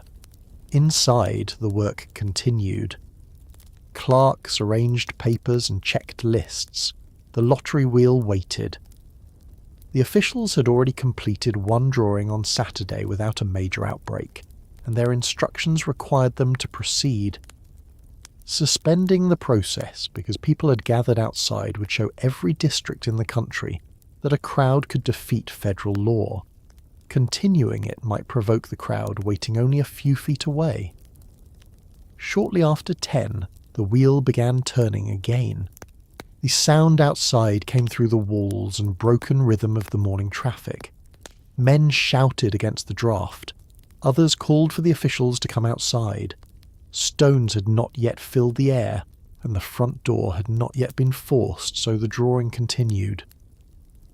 A card was selected, a name was read, a clerk recorded it, another name followed. The process lasted for about 20 minutes. A 3rd Avenue streetcar passed near the crowd. Someone shouted for it to stop. Men rushed toward the car, pulled the driver down, detached the horses, and forced the passengers to leave. At least some passengers were robbed. Police officers attempted to intervene and were met with clubs and stones. They were pushed back. This attack on the streetcar mattered because it was the first clear proof that the crowd could interfere with normal city life and escape immediate punishment. The car had been moving because the railway company expected the avenue to remain open. The passengers had boarded because they believed public travel was still possible. Within minutes, that assumption had disappeared. The crowd turned from the streetcar toward the draft office. Stones struck the windows. Glass fell into the rooms. Men pressed against the entrance and forced their way through. Police officers at the front were driven backward. Clerks, federal officials and patrolmen attempted to hold the interior, but the number entering was too great. They retreated through the building and escaped from the rear. The lottery wheel was smashed. Records were scattered or torn apart. Desks and chairs were broken. Furniture was piled together, and someone set it on fire. The flames rose quickly because the crowd had created exactly what a fire needed. Broken wood, loose paper, overturned furniture, open windows, and confusion. Smoke filled the rooms. Heat pushed toward the stairways. 2 families lived above the government office, a detail that had nothing to do with conscription, until the lower floor began burning beneath them. They escaped only shortly before the flames reached their rooms. The rioters had chosen a federal office as their target. Fire did not recognize the political purpose. It moved into the adjoining structures. 3 brick buildings in the row caught fire. Fire companies reached the scene, but members of the crowd initially prevented them from working. Some volunteer firemen sympathized with the protest. Others had come to do their duty and found their equipment blocked by the same people whose homes they might normally have protected. Chief Engineer John Decker appealed directly to the crowd. He warned that the fire would continue spreading into neighbouring houses. The people standing there may have hated the draft office, but some lived close enough to understand what uncontrolled flames could do to an entire block. The crowd eventually allowed the firemen to work, and the 4th building in the row was saved. By then, the office, the lottery wheel, the records inside it, and several homes above or beside it had been destroyed. The government could replace the wheel. It could recreate some of the lists. What had changed could not be repaired so easily. Thousands of people had watched a federal office burn while the police failed to prevent it. Every man in the street now knew that the law was not physically stronger than the crowd. Every official knew the same thing. Police reinforcements attempted to reach Captain Porter's men. Small squads moved up 3rd Avenue and entered streets packed with rioters. Around 44 officers gathered under Sergeant Robert Macready, known among the force as Fighting Mac. They charged toward the burning office and drove part of the crowd back. For a brief moment, discipline movement and heavy wooden police clubs overcame the larger mass. Men fell or scattered. The officers reached the area near the flames and looked for additional police support. It was not there.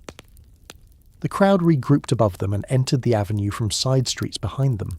Stones, bricks, clubs, iron bars, pistols and other weapons came from several directions.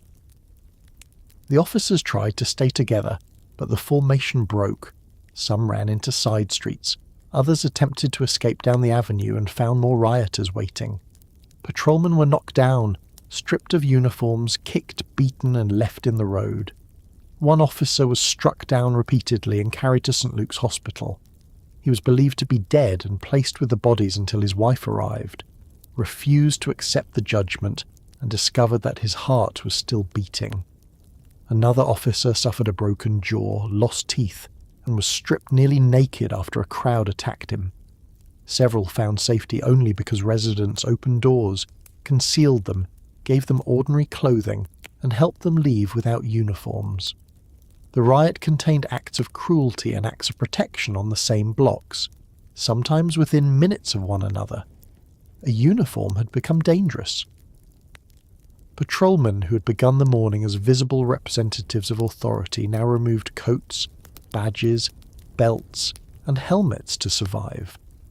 Men who lived in the affected neighbourhoods worried that the crowd would attack their homes or families in revenge for their police service. Officers attempting to report for duty had to travel through streets where anyone recognising them could call others over. Superintendent Kennedy did not yet know the full size of the disaster. At around 10 in the morning, he left headquarters to inspect the troubled districts himself. He visited the Broadway draft office and the 7th Avenue Arsenal, then crossed toward the east side.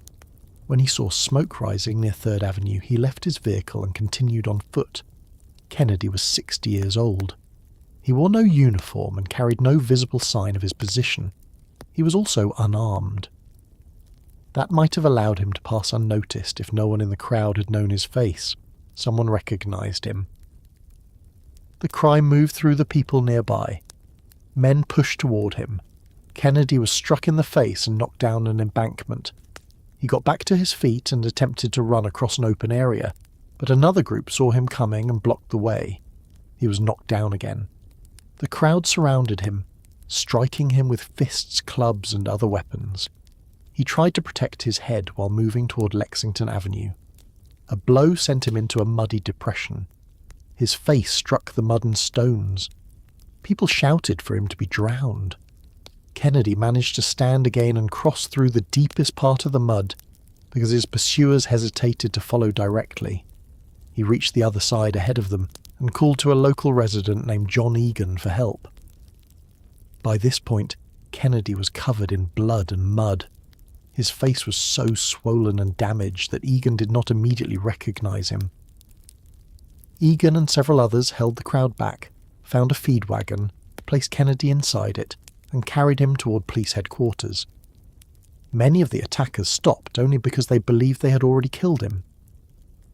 When the wagon reached headquarters, the officers there saw their superintendent nearly unconscious, one eye closed by swelling, his lips and face cut, his hand wounded and his body covered with bruises. He survived, but he could no longer direct the immediate police response. Leadership passed largely to Police Commissioner Thomas Acton and Inspector Daniel Carpenter. Kennedy's arrival provided headquarters with its first undeniable evidence that the disturbance was no longer a crowd shouting outside one building.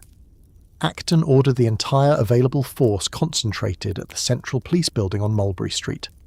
Officers came in from precincts across the city. Some arrived after fighting their way through crowds. Others came directly from home after receiving word that the reserves had been called. By about 3 in the afternoon, headquarters contained enough men to organise larger companies, but concentrating the police created another difficulty. Every patrolman pulled toward Mulberry Street left some neighbourhood with less protection. Reports arrived faster than officers could respond. One crowd was attacking an armoury. Another was moving toward a police station. A hotel had refused to provide liquor and was being threatened. The mayor's home was said to be under attack. Telegraph lines were cut in parts of the city, delaying messages or forcing officials to use runners. Streetcars and omnibuses stopped operating on routes where crowds blocked the tracks. Store owners lowered shutters and locked doors. Broadway merchants who had opened for an ordinary Monday began closing in the middle of the day. Mayor George Opdyke's house on Fifth Avenue became one of the reported targets. Opdyke was a Republican, a supporter of the war, and a symbol of the political leadership many rioters blamed for conscription. The group moved toward the residence, but the attack did not develop as intended. The crowd then marched down Broadway carrying an anti-draft sign and weapons that included clubs, iron bars, pitchforks, pistols and guns. Inspector Carpenter led around 200 officers north from headquarters. Near Broadway and Amity Street, the two groups encountered one another. Pedestrians hurried away. Shopkeepers closed and barred their buildings. Drivers turned their vehicles into side streets. The rioters had numbers and a wide road on which to move, but the police now arrived as a concentrated body rather than a scattered patrol. Carpenter ordered a charge. The Metropolitan Police carried wooden clubs commonly called locusts. At close range, those clubs could break arms, split scalps, and knock a man unconscious. The officers moved together into the front of the crowd, striking rapidly and continuing forward. The rioters resisted, then began falling back. Once the retreat started, men in the rear could not always see why those in front were turning. The organised march became a rush in the opposite direction. The police pursued and cleared the avenue. This was not a calm arrest operation. Acton and Carpenter had decided that small, cautious responses encouraged crowds to regroup. Their method was to mass officers, charge without hesitation, and inflict enough injury to scatter anyone who remained. The police did not attempt to identify every person who had committed a crime before using force. Men carrying weapons, men running with the crowd, and sometimes men merely unable to get out of the way could all be struck. The city was now producing injured people from both sides. Bellevue Hospital and other medical facilities received policemen, rioters, soldiers, and residents caught between groups. Doctors and attendants faced head wounds, gunshots, broken bones, burns, cuts, and bodies carried in without names. Families searched hospitals and station houses, often uncertain whether the person they wanted had been arrested, injured, killed, or simply trapped across town. Elsewhere, crowds searched for weapons. Gun shops and armories became valuable targets because the riot had moved beyond stones and clubs. At an armoury and industrial building near 2nd Avenue and 21st Street, police attempted to defend firearms stored inside. Fighting moved through doors, stairways and rooms. Rioters pressed into the building while defenders tried to keep the weapons from being carried into the streets. Fire was set below, while some people remained on upper floors. Several rioters were trapped and burned in a building ignited by members of their own crowd. The weapon they had used so successfully against the draft office now turned against them. Liquor shops and saloons faced a simple demand: give the crowd what it wants or risk destruction. The Bull's Head Hotel refused to serve liquor and was burned. Other establishments opened barrels or handed out bottles, whether from sympathy, fear, or the hope of saving their buildings. Alcohol did not cause the riot, but it entered a situation in which thousands of people were already angry, armed, and increasingly convinced that no authority could control them. Groups that had begun the day together now separated according to opportunity. Some remained focused on government property, others moved toward wealthy homes. Looters entered shops and carried away clothing, food, household goods, and weapons. Boys followed adults through broken doors and emerged holding objects they could never have purchased. Women appeared with aprons, baskets, or bundles, helping carry property into nearby streets. A crowd could destroy the front of a shop in a few minutes and leave the owner standing inside an empty room. theft changed the character of the disturbance without replacing its politics. A man might shout against the draft while carrying a stolen coat. Another might claim to defend working people while breaking into the business of a worker barely wealthier than himself. People who would never have attacked a store alone discovered that a crowd provided both cover and permission. Toward the west side, rioters cut telegraph poles and used wire to tie wagons and carts into barricades across 9th Avenue. Police and small military detachments approaching those barriers were met with stones and gunfire. The streets had begun acquiring the physical appearance of combat. Vehicles were overturned, wires crossed the road, armed men occupied intersections. Residents watched from upper windows or closed their shutters and moved away from the glass. Later in the evening, troops and police would advance against some of these barricades, firing volleys while officers pulled the obstructions apart. The city's newspapers became targets because they represented political sides in the war. The New York Tribune, edited by Horace Greeley, had strongly supported anti-slavery causes and the Republican Party. To the rioters, its building near Printing House Square represented the people they believed had demanded emancipation and conscription while remaining safe from both. A crowd entered the Tribune building during the evening, damaged the office, and attempted to set it on fire. Police from the lower precincts arrived before the flames consumed the structure. Officers charged through the surrounding streets and drove the attackers towards City Hall Park. Inspector Carpenter brought additional men, including officers who had crossed from Brooklyn, and swept through the park toward Printing House Square. The crowd scattered, leaving wounded people and abandoned weapons behind. Police remained near the newspaper offices because reports warned that the rioters would return. They did return later, singing threats against Greeley, and were again driven away. By nightfall, there was no single centre to the riot. The original draft office was a burned shell, but destroying it had not ended the movement. Crowds appeared in Midtown, along the avenues, near the docks, around police buildings, and in the streets below City Hall. An officer sent to one location might arrive after the crowd had moved, and then receive word that another target was burning several neighbourhoods away. Business across much of the city had stopped.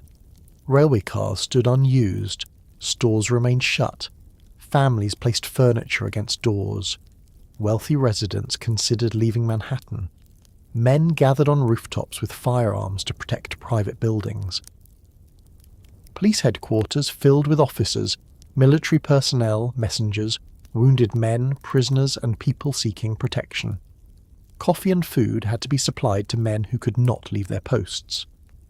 Rain began falling later that night, cooling some of the fires and pushing part of the crowd indoors. It did not restore order. The rain only gave the city a pause.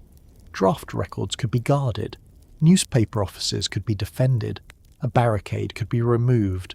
None of those actions answered the more frightening questions spreading through black homes across Manhattan. During the first hours, the crowd had attacked the machinery of the draft and the officers protecting it. By the afternoon, black New Yorkers were being beaten wherever mobs found them. Their homes and workplaces were being identified. Rumours passed from family to family that men were being dragged from streetcars, that longshoremen were searching the docks, and that white residents known to employ or assist black people were also in danger. Near 5th Avenue and 43rd Street stood the Coloured Orphan Asylum, a large building sheltering more than 200 children. It had no lottery wheel, no federal officers, and no responsibility for the $300 exemption. Its residents were children, many younger than 12. As Monday afternoon continued, a crowd began moving toward it, and the riot that had announced itself as resistance to conscription prepared to show what else it had become. Near 5th Avenue and 43rd Street stood a long brick building surrounded by a fence, trees, workshops, and a large yard where children could play. It was called the Coloured Orphan Asylum, although not every child living there had lost both parents. Some had lost a father or mother. Others came from families unable to care for them safely.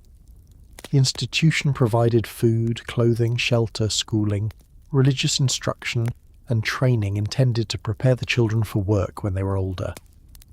On Monday, July 13th, 1863, there were 233 children inside, most of them between 4 and 12 years old.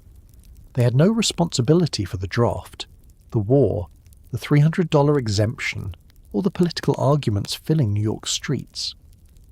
By the middle of that afternoon, a large crowd was moving directly toward their home. The adults responsible for the children had already heard that the draft office was burning and that crowds were attacking government buildings, police officers, and black residents. News did not arrive through an emergency broadcast or an official warning sent to every institution. It came through people running, employees hearing rumours in the street, and the sight of smoke rising above nearby buildings. From an upper window, someone at the asylum may have been able to see groups gathering along Fifth Avenue. The sound would have reached them before the crowd reached the gate, shouting, heavy footsteps, breaking glass, and the movement of hundreds of people who no longer expected anyone to stop them.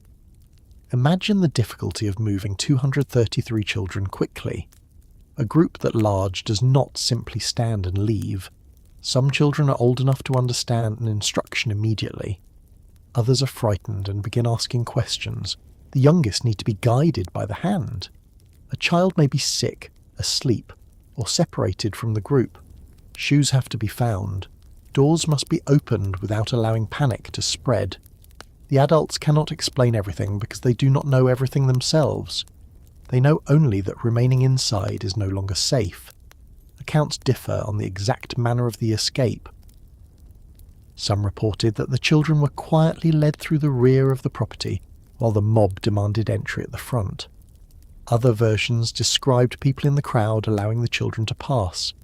Institutional records confirm the number of residents as 233, and contemporary accounts agree on the most important point.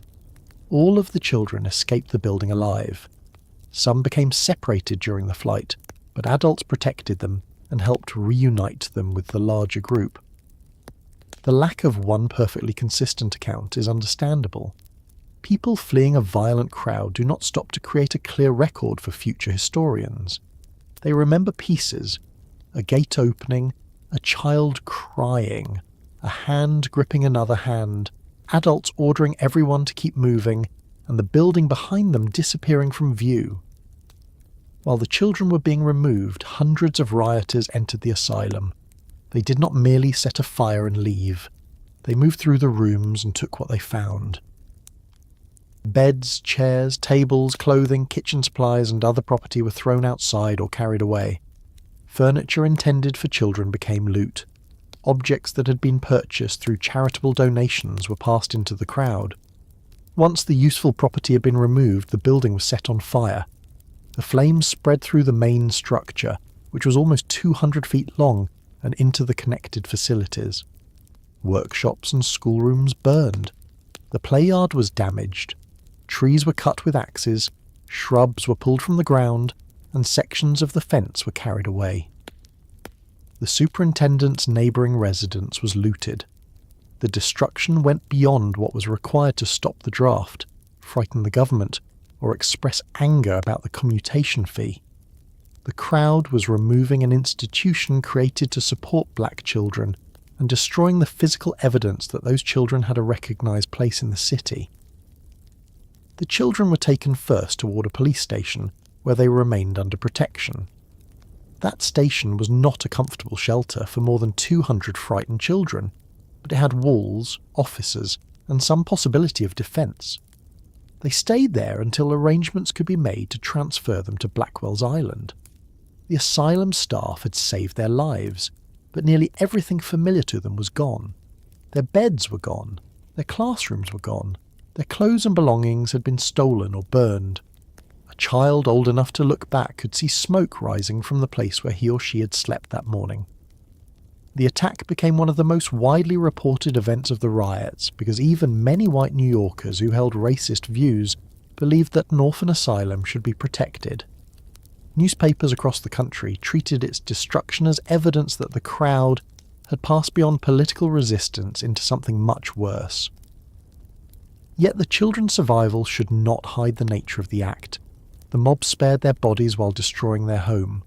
The children escaped murder, But they did not escape terror. They were shouted at, threatened, displaced, and forced to move through a city where adults of the same race were being beaten and killed. By the time the asylum burned, the change in the riot was unmistakable. The original target had been the draft. The crowd had attacked the enrolment office, police officers, military property, Republican newspapers, and wealthy supporters of the war. Now black New Yorkers themselves had become targets wherever they could be found. Mobs searched streets, workplaces, boarding houses, docks, and tenements. They attacked people who had no connection to the federal government and no power over conscription. Their skin was treated as sufficient evidence of guilt. This did not happen because thousands of people independently misunderstood the law in exactly the same way. Anti-black hostility had been deliberately connected to opposition to the war for months. Democratic newspapers and political speakers had warned white workers that emancipation would bring formerly enslaved people north and increase competition for jobs. Employers had already used racial division during labour disputes, hiring black workers when white workers struck or refused certain conditions. Along the waterfront, Irish and black labourers competed for irregular employment controlled by foremen who could choose one group against another. The draft did not create that conflict. It gave men who already resented black workers a moment in which police protection appeared to have collapsed. A black man walking through Manhattan on Monday afternoon did not need to be politically active to be attacked. He did not need to carry a weapon or say anything to the crowd. He could be returning from work, searching for a family member, delivering a message, or attempting to reach a ferry. Once spotted, he might hear a shout behind him. People nearby would turn to look. Men who had not noticed him seconds earlier would begin moving in his direction. Running could confirm in their minds that he was a target. Remaining still could leave him surrounded. The streets that had been ordinary routes in the morning became a map of danger. A black resident might know that a police station offered protection, but reaching it required crossing several blocks. A ferry could carry a family to Brooklyn or New Jersey, but the roads leading to the docks were filled with workers and rioters. Remaining inside seemed safer until a neighbour warned that mobs were searching buildings. Going onto a roof could hide a person temporarily, but smoke and fire could force him down. Cellars, stables, sheds, attics, and the homes of trusted white neighbours became places of refuge. Families made decisions without knowing whether the next street was safe. A mother might send one child ahead with a neighbour while keeping a younger child beside her. A husband might leave home to find a safer place for his family and never return. People removed good clothing and replaced it with worn garments to avoid appearing prosperous. Some black men disguised themselves in women's clothing because rioters were directing much of their violence toward adult men. Others tried covering their faces or moving in groups with women and children. Jeremiah Robinson attempted such an escape. He dressed in some of his wife Nancy's clothing and left their home with her and another woman, hoping to reach a Brooklyn ferry. The hood he wore did not completely hide his beard. Boys noticed the beard and lifted the clothing enough to reveal the heavy boots beneath it. The crowd attacked him. His wife and her companion escaped toward the Grand Street ferry and crossed into Brooklyn, but Robinson was killed and his body was thrown into the river. The report written after the riots did not describe every act committed against him, stating only that some details were considered too indecent to publish. The involvement of boys in discovering Robinson's disguise is a small detail, but it tells us something important about the way mob violence spreads. Children and teenagers watched adults define who could be attacked. They learned the signals. A beard beneath a hood, a man's boots under a dress, or a frightened person trying not to be noticed became part of a public hunt. Some young people followed because they wanted excitement. Others carried stolen objects, threw stones, or called attention to people attempting to escape. The riot taught its youngest participants what the crowd expected of them. William Jones left his home to buy bread. He was not the man a group had originally been chasing. The person they had pursued had apparently defended himself, and the crowd was looking for someone to punish. Jones happened to be returning from a bakery with a loaf beneath his arm. They attacked him, beat him, and hanged him from a lamppost. His body remained there for hours and was mutilated. For days afterward, uncertainty surrounded his identity because witnesses had been too frightened to approach. His widow, Mary Jones, identified him largely through the detail that he had gone out to buy bread shortly before the killing. That loaf of bread is worth remembering. It was not a symbol when Jones purchased it. It was food needed at home. He left on an errand that should have taken only a few minutes. His family expected the door to open again. Instead, the object under his arm became part of the evidence used to determine that a body left hanging in public belonged to him. Abraham Franklin was 23 years old and worked as a coachman. He was disabled and lived with or near his mother, whom he attempted to protect when the violence reached their neighbourhood. According to testimony gathered after the riots, Franklin had gone to see whether anything could be done for her safety. They prayed together. Soon afterward, men broke through the door, seized him, beat him, and hanged him near 27th Street and 7th Avenue while his mother was present. Soldiers later drove the crowd away and cut him down. When the troops moved elsewhere, the mob returned, hanged his body again, and mutilated it. Franklin's disability did not protect him. His concern for his mother did not protect him. His work, church membership, and reputation as a quiet man did not protect him. The crowd had reduced him to a racial category and treated every other fact about his life as irrelevant. Peter Houston was 63 years old, a labourer and a veteran of the Mexican-American War. He was of Mohawk ancestry and was apparently attacked because rioters believed his dark complexion meant that he was black. His wife had died only weeks earlier, leaving him with an 8-year-old daughter named Lavinia. Houston had served the United States in an earlier war, yet he was beaten during a riot supposedly driven by anger about being forced to serve that same country. He died several days later at Bellevue Hospital, leaving Lavinia without either parent. His death shows how little control the crowd had over the racial categories it claimed to defend. The rioters did not stop to investigate ancestry. They looked at a face, made a decision, and attacked. A movement claiming to defend one group of working men from injustice was killing another working man because of the colour of his skin.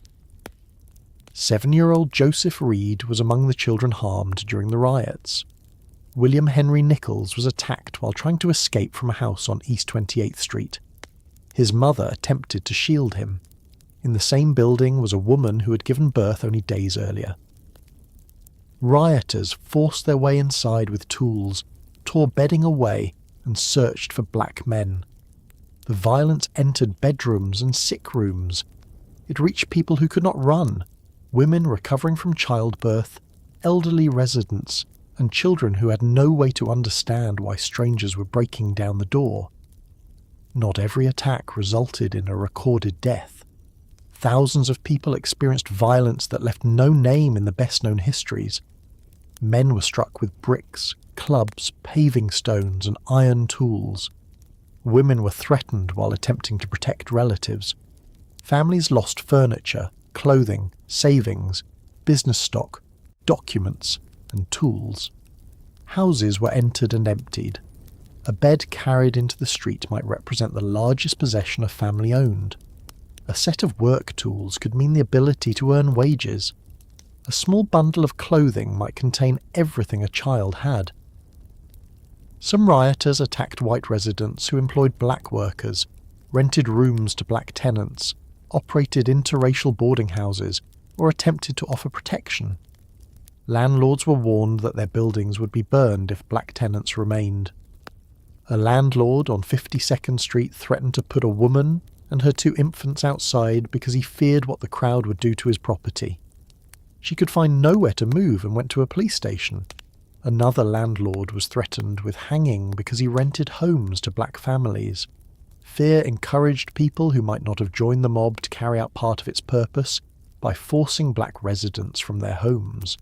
This is how terror works beyond the immediate attackers. The crowd does not need to enter every building. It needs only to convince landlords, employers, shopkeepers, drivers, and neighbours that helping the targeted group will bring danger upon them. Once that fear spreads, doors close without a rioter touching them. Jobs disappear. Rooms become unavailable. A family that survives the first attack discovers that the city around it is withdrawing the ordinary support required to remain. Yet there were also people who refused. White neighbours hid black families in basements, attics and back rooms. Some placed themselves at doors and told crowds that no one would enter. Police officers escorted refugees to station houses. Drivers carried families away despite the danger. One account described an Irish Catholic family sheltering more than 10 black neighbours for 2 days, feeding them and arranging a police escort when it became possible to leave. Another described the wife of a fireman protecting several black residents in her cellar, while a mob surrounded the house. She stood at the entrance, delayed the attackers, sent for soldiers, and refused to allow them inside until help arrived. These acts matter because the history of the riots is sometimes reduced to a simple conflict between Irish immigrants and black New Yorkers. Many rioters were Irish, and anti-black violence was especially strong in Irish working-class areas. That fact should not be hidden. It is equally important that Irish policemen fought the mobs, Irish priests attempted to calm crowds, Irish families sheltered black neighbours, and Irish soldiers served in the Union Army.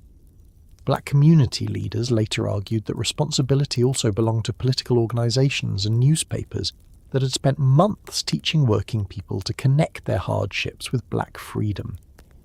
The crowd carried out the attacks, but the ideas directing its anger had been supplied by people who were often nowhere near the burning buildings. Black churches became natural targets and places of refuge. Churches were more than rooms for Sunday worship. They served as meeting places, schools, aid centres and political institutions. Ministers knew families throughout the community and could help organise shelter or communication. Destroying a church, therefore, meant attacking the structure that allowed residents to support one another. Black-owned boarding houses and businesses were also attacked. Near the waterfront, mobs searched for black sailors, labourers and porters. Interracial establishments were singled out because they challenged the racial separation rioters were trying to enforce. Albro Lyons, a successful black businessman who operated a boarding house and outfitting business for sailors, saw his family's property looted and badly damaged. The violence was not directed only at the poorest people. A black person who had built a stable business could be attacked for possessing it. The streets near the docks had long contained a complicated social world. Black and white sailors drank in some of the same establishments.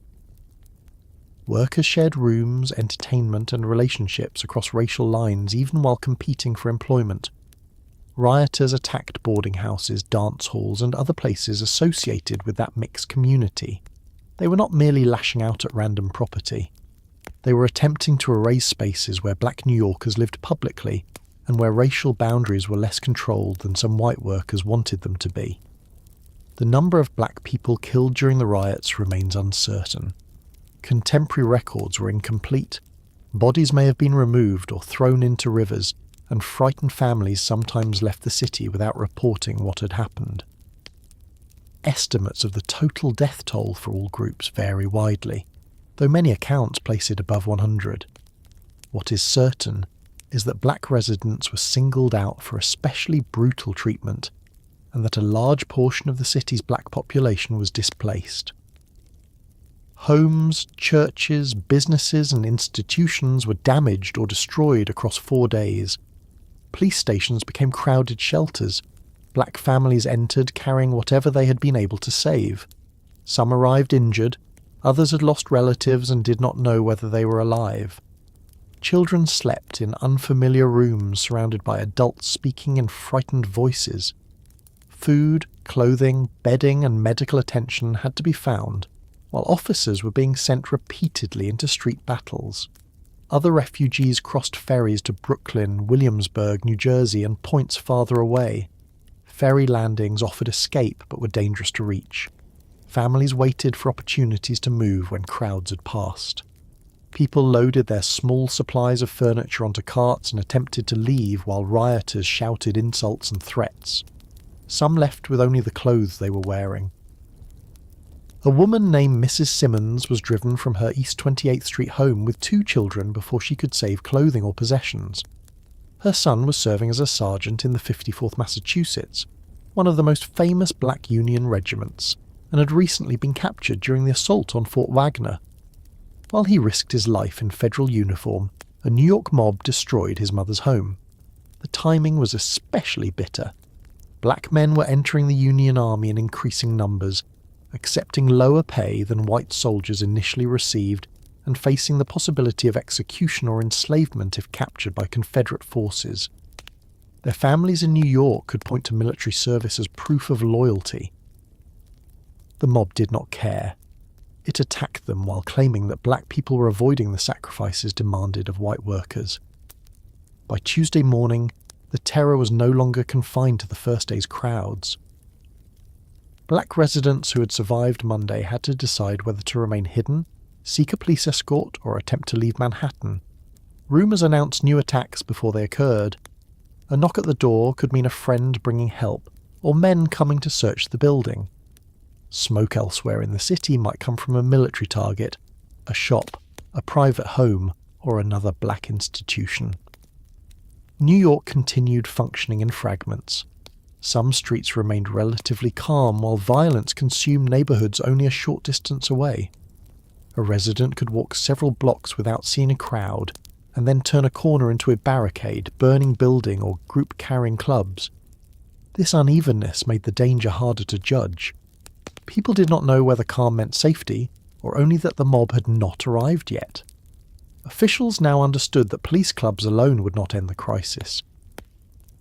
The Metropolitan Police had driven crowds from individual locations, but the rioters reassembled elsewhere. Small detachments of soldiers and Marines had fired into mobs, only to be overwhelmed or forced to withdraw. The city needed experienced troops in large numbers.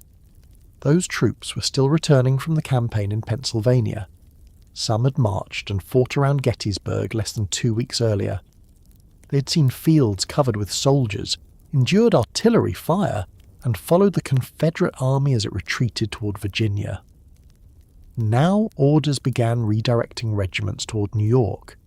Men who expected rest, food, and perhaps a chance to write home were being told that another battlefield waited in Manhattan.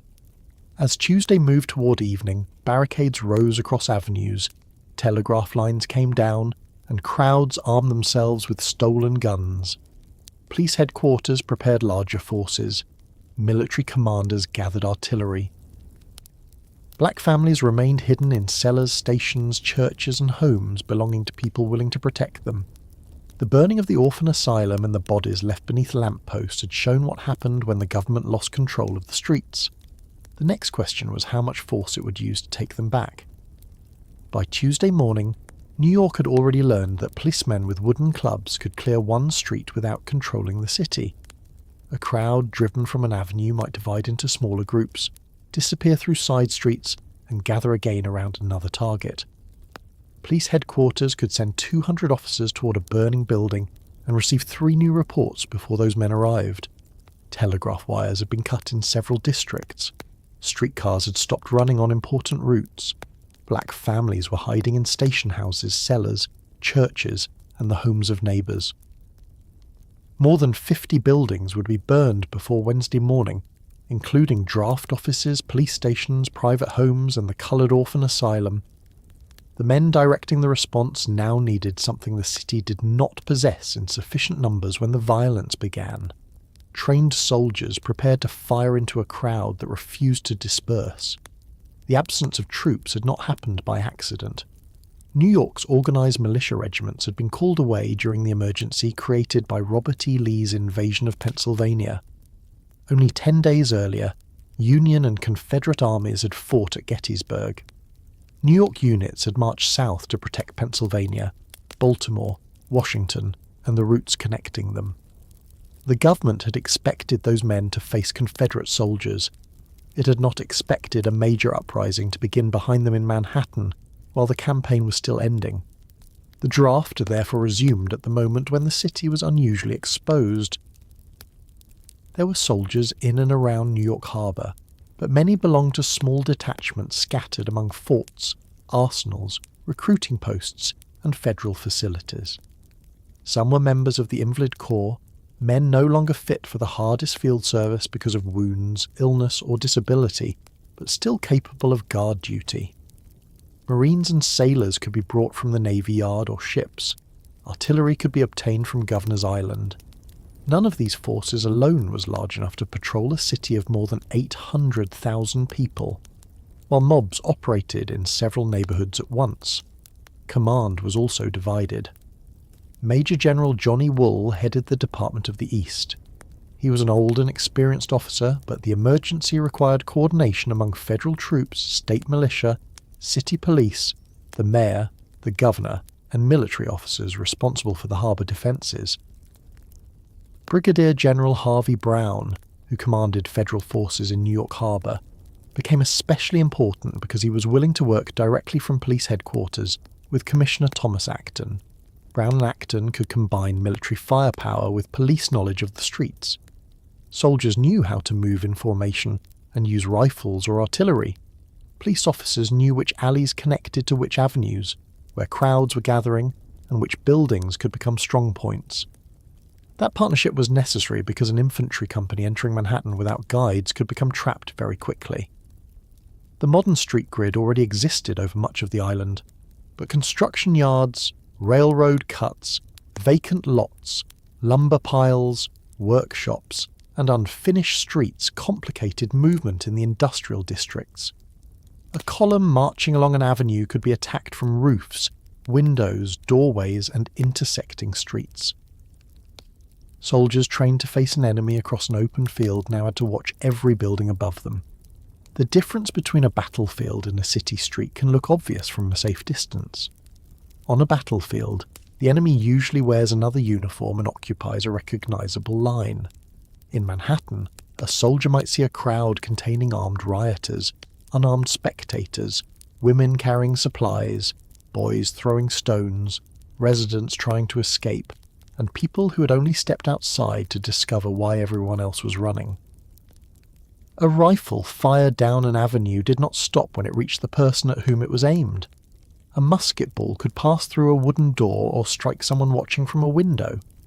Artillery was even less selective. The authorities understood the danger, but by Tuesday they believed delay would cause greater destruction. Mayor George Opdyke proclaimed that the city was in a state of insurrection, and Secretary of War Edwin Stanton ordered Union regiments toward New York. The military response would grow over the next several days until thousands of soldiers were available. Many of the reinforcements came from units recently involved in the Gettysburg campaign, or from militia service connected to the Confederate invasion. Before those reinforcements arrived in strength, the men already present had to move with the police. Steamers crossed the harbour to bring soldiers from Rikers Island. An artillery company was carried to Governor's Island, where guns and ammunition could be issued and then transported back toward Manhattan. Boats moved along the rivers carrying messages, troops and supplies, while watching for disturbances near the waterfront.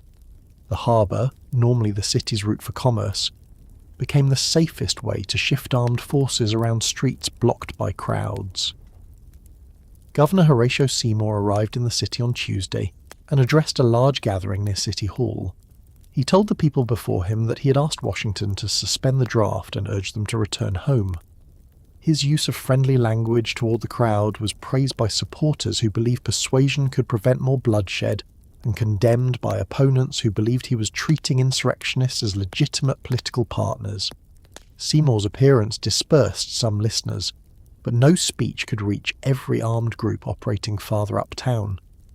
The people around City Hall were not controlling the men building barricades or searching tenements elsewhere. By Tuesday afternoon, soldiers and police began conducting larger combined operations. The method was straightforward. Police officers led or accompanied military detachments toward a reported crowd. The police ordered people to disperse and attempted to clear the street. When rioters fired, threw stones or held a barricade, the soldiers moved forward and fired volleys. The police then charged with clubs, arrested anyone they could seize, and removed obstacles while the military covered them. This was not the kind of measured crowd management expected in a modern city. Warning might be brief.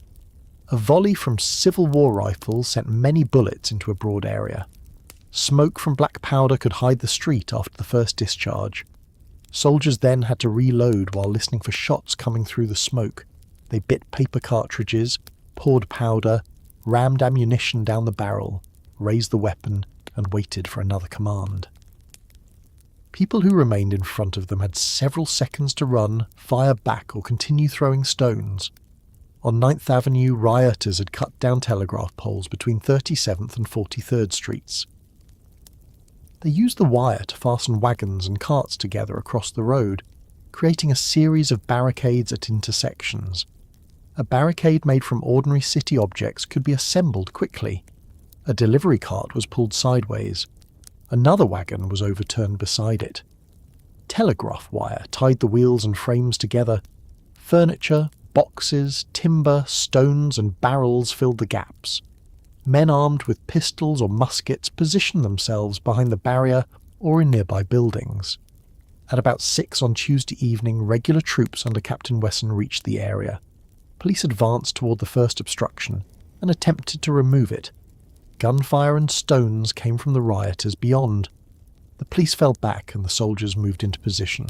They fired several volleys.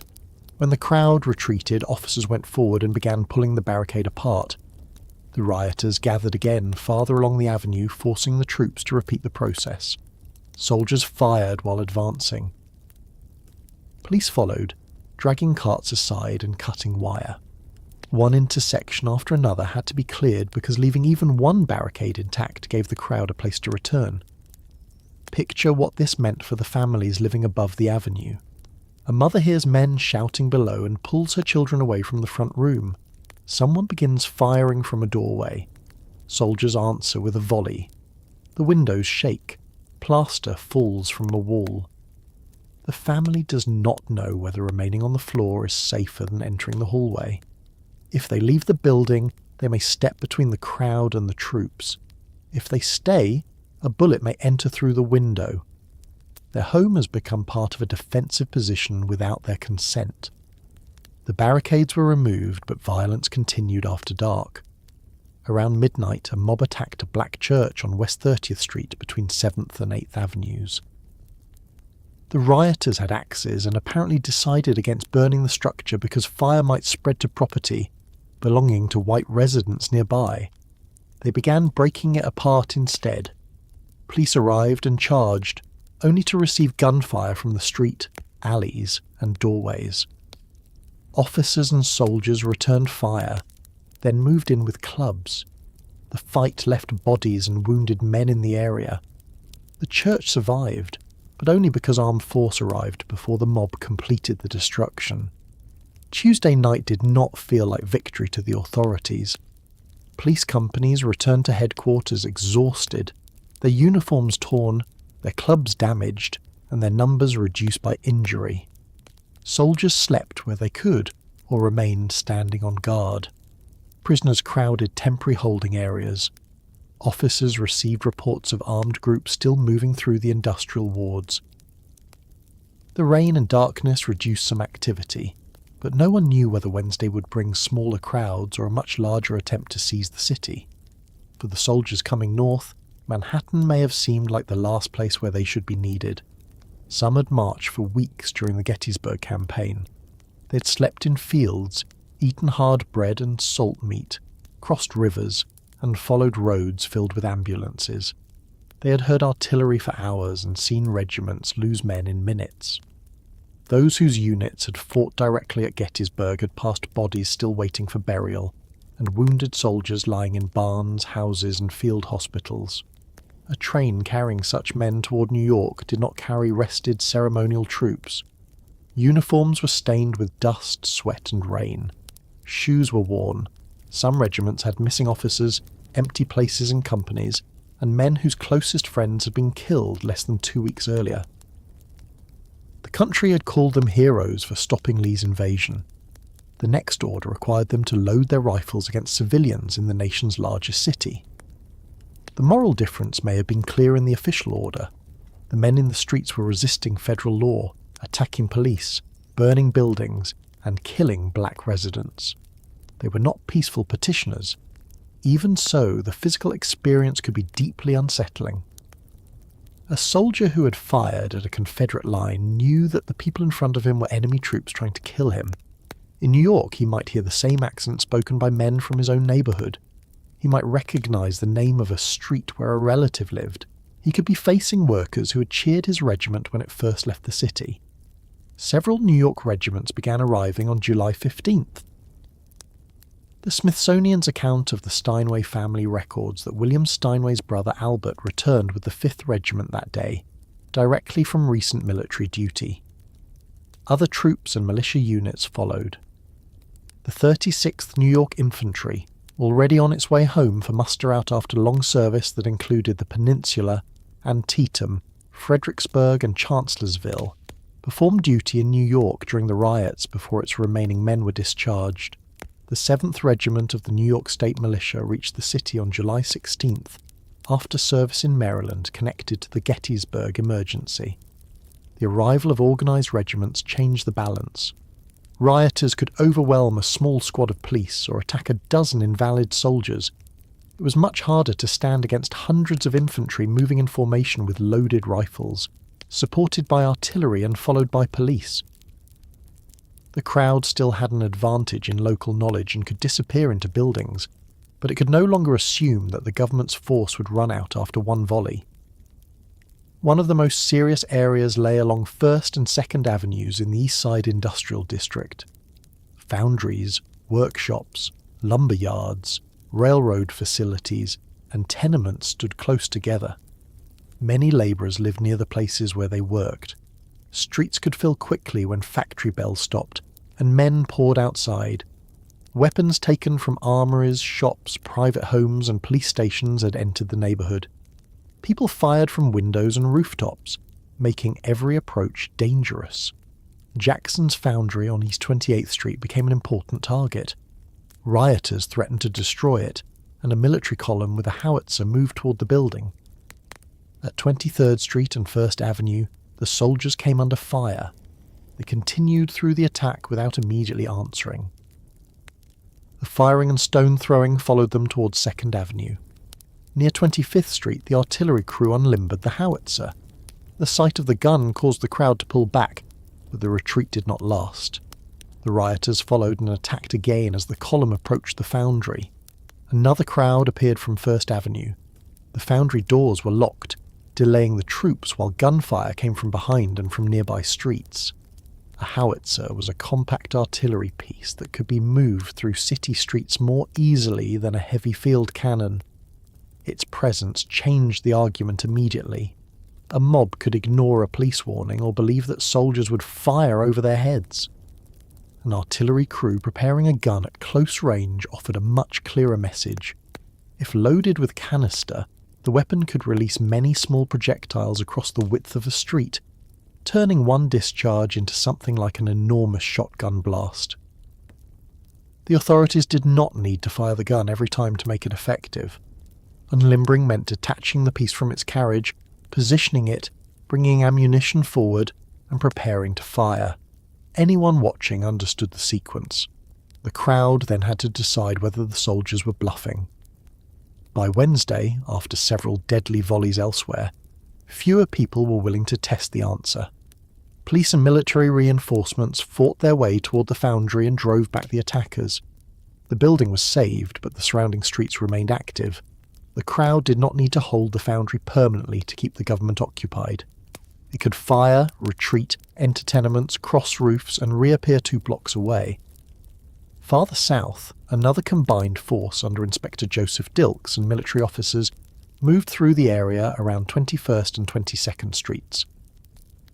As they marched toward 1st Avenue, stones and gunfire came from buildings along the route. Soldiers sometimes held their fire until a person at a window appeared ready to throw a large object directly into the ranks. One such man was shot and fell from view. At 1st Avenue, a larger armed crowd attacked from the direction of 21st Street. The troops formed across the avenue. An officer warned the crowd to disperse. The answer was renewed shouting and firing. The soldiers fired volleys. People in the front ranks fell while those behind attempted to turn. The troops advanced, loading and firing as they moved. At 21st Street, the crowd finally broke and fled. Within a short time, however, rioters had gathered again a block away and opened fire from First Avenue. The soldiers wheeled, faced the new direction, and fired once more. The crowd remained long enough to return several discharges before the casualties forced another retreat. There is a tendency to describe such moments with clean military words: formed, warned, fired, advanced, dispersed. Those words hide the condition of the street afterward. Black powder smoke remained between the buildings. Broken glass covered the sidewalks. People called from windows for relatives. Wounded men crawled toward doorways or were dragged inside by friends. Some bodies were removed quickly so officials could not count them. Horses screamed or struggled against harnesses. Residents came out only after the soldiers passed, uncertain whether the crowd would return and accuse them of helping the enemy. The troops also searched upward. Rioters used roofs because connected tenement buildings allowed them to move above the street. A man could fire from one rooftop, cross several buildings, descend another staircase, and appear later in a different block. Soldiers entered buildings and climbed stairs while police searched rooms, cellars and yards. People hiding for innocent reasons risked being treated as rioters. People holding weapons had only seconds to decide whether to surrender, hide the gun, or fire through a doorway. During some of the hardest fighting, mobs searched tenements for wounded soldiers while troops searched the same buildings for rioters. A wounded man taken inside by residents could become the reason a crowd entered the building. A uniform left in a room could endanger everyone living there. The difference between rescue and accusation depended on which group reached the door first. The Historical Society of the New York Courts describes these final confrontations as a military retaking of poor Irish Catholic districts in the manner of war zones, with howitzers used against barricades and fighting spreading through Upper East Side blocks. Not every resident supported the mobs. Some working men who had joined the first anti-draft protest abandoned it once the violence became looting and racial murder. Fire companies guarded property. Neighbourhood patrols formed. Priests, employers, and local figures tried to persuade crowds to leave particular buildings alone. Residents gave information to police or guided soldiers around barricades. Others remained silent because speaking could bring retaliation. By Wednesday evening, organised military patrols were moving repeatedly through 2nd Avenue, 3rd Avenue, and the connecting streets. 1st Avenue between 18th and 21st Streets remained crowded and unstable. Skirmishing continued. Soldiers and police could clear the avenue, but people gathered again after the column passed. This was why the operation lasted into Thursday. Control did not mean walking down a street once. It meant returning until residents believed the government would remain, after the troops disappeared around the corner. Thursday brought more soldiers and less confidence among the rioters. The 7th Regiment reached New York that day. Other regiments and detachments were placed at important buildings, intersections, arsenals and transportation routes. Patrols entered neighbourhoods that had been nearly inaccessible on Monday. Stores remained closed, and residents watched from doors and windows as troops passed. The sight of complete regiments made clear that reinforcements would continue arriving, faster than the mobs could replace their losses. The remaining barricades were attacked with infantry and howitzers. Police moved behind the soldiers to tear down wagons and cut telegraph wire. Armed men fired from cover, but the exchange had become unequal. The military could maintain formations, bring ammunition forward, rotate units, and occupy cleared positions. The rioters had no reliable command, supply system, or plan for holding territory. Their strength depended on momentum and the belief that the authorities were weaker. Both had begun to disappear. By late Thursday, the most determined resistance had concentrated in parts of the Upper East Side. The final clashes were violent. Soldiers fired into crowds and at people shooting from rooftops or windows.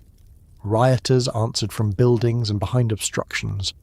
Troops forced their way through streets that had been controlled by mobs for several days. The fighting ended not through negotiation, but through repeated deadly proof that the government now possessed more men, better weapons, and the willingness to use them. Contemporary police accounts describe the struggle as continuing until around 11 on Thursday night, when the remaining organised resistance was routed. Friday morning did not bring an immediate return to ordinary life. Soldiers remained on patrol. Police searched for suspected rioters and guarded prisoners. Shops opened cautiously or stayed closed. Families looked for missing relatives. Hospitals continued treating wounds. Black residents remained away from homes that had been burned, looted, or taken over. Some people who had fled to Brooklyn, New Jersey, or the Harbor Islands had no reason to believe Manhattan was safe merely because the cannon had stopped. Archbishop John Hughes addressed a large gathering on Friday and urged the Irish Catholic population to obey the law and use elections rather than street violence to express political grievances. His audience dispersed peacefully while troops remained nearby. His speech helped calm a city already subdued by military force, but it could not restore the dead, replace the orphan asylum, or remove the memory of soldiers firing along avenues filled with civilians.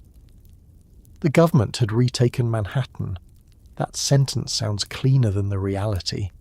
It meant policemen walking through streets where fellow officers had been beaten. It meant soldiers from the Gettysburg Campaign guarding tenements and factories. It meant carts removing bodies before reliable counts could be made. It meant families searching station houses, hospitals, and morgues. It meant black New Yorkers asking whether returning home was sensible in a city where neighbours had watched them being hunted. The draft office on 3rd Avenue was gone, but the draft itself had not been defeated. Federal officials still intended to fill New York's quota. City leaders were discussing money that might protect poor draftees from the $300 burden. Courts were considering challenges to the Enrollment Act. Politicians were already deciding who should be blamed and what version of the week would be most useful in the next election. Behind those arguments were damaged streets and private losses that could not be reduced to military victory. The barricades had come down. The gunfire had stopped. What remained was the slower work of counting the dead, identifying the missing, rebuilding homes, compensating some victims while ignoring others, and deciding what New York would remember about the days when its own soldiers came home from war and found another battlefield waiting for them. Friday morning arrived with soldiers still standing at important intersections. Their rifles were loaded, artillery remained ready, and police patrols moved through neighbourhoods where officers had been attacked only days earlier. The large crowds had disappeared, but the city did not immediately trust the quiet.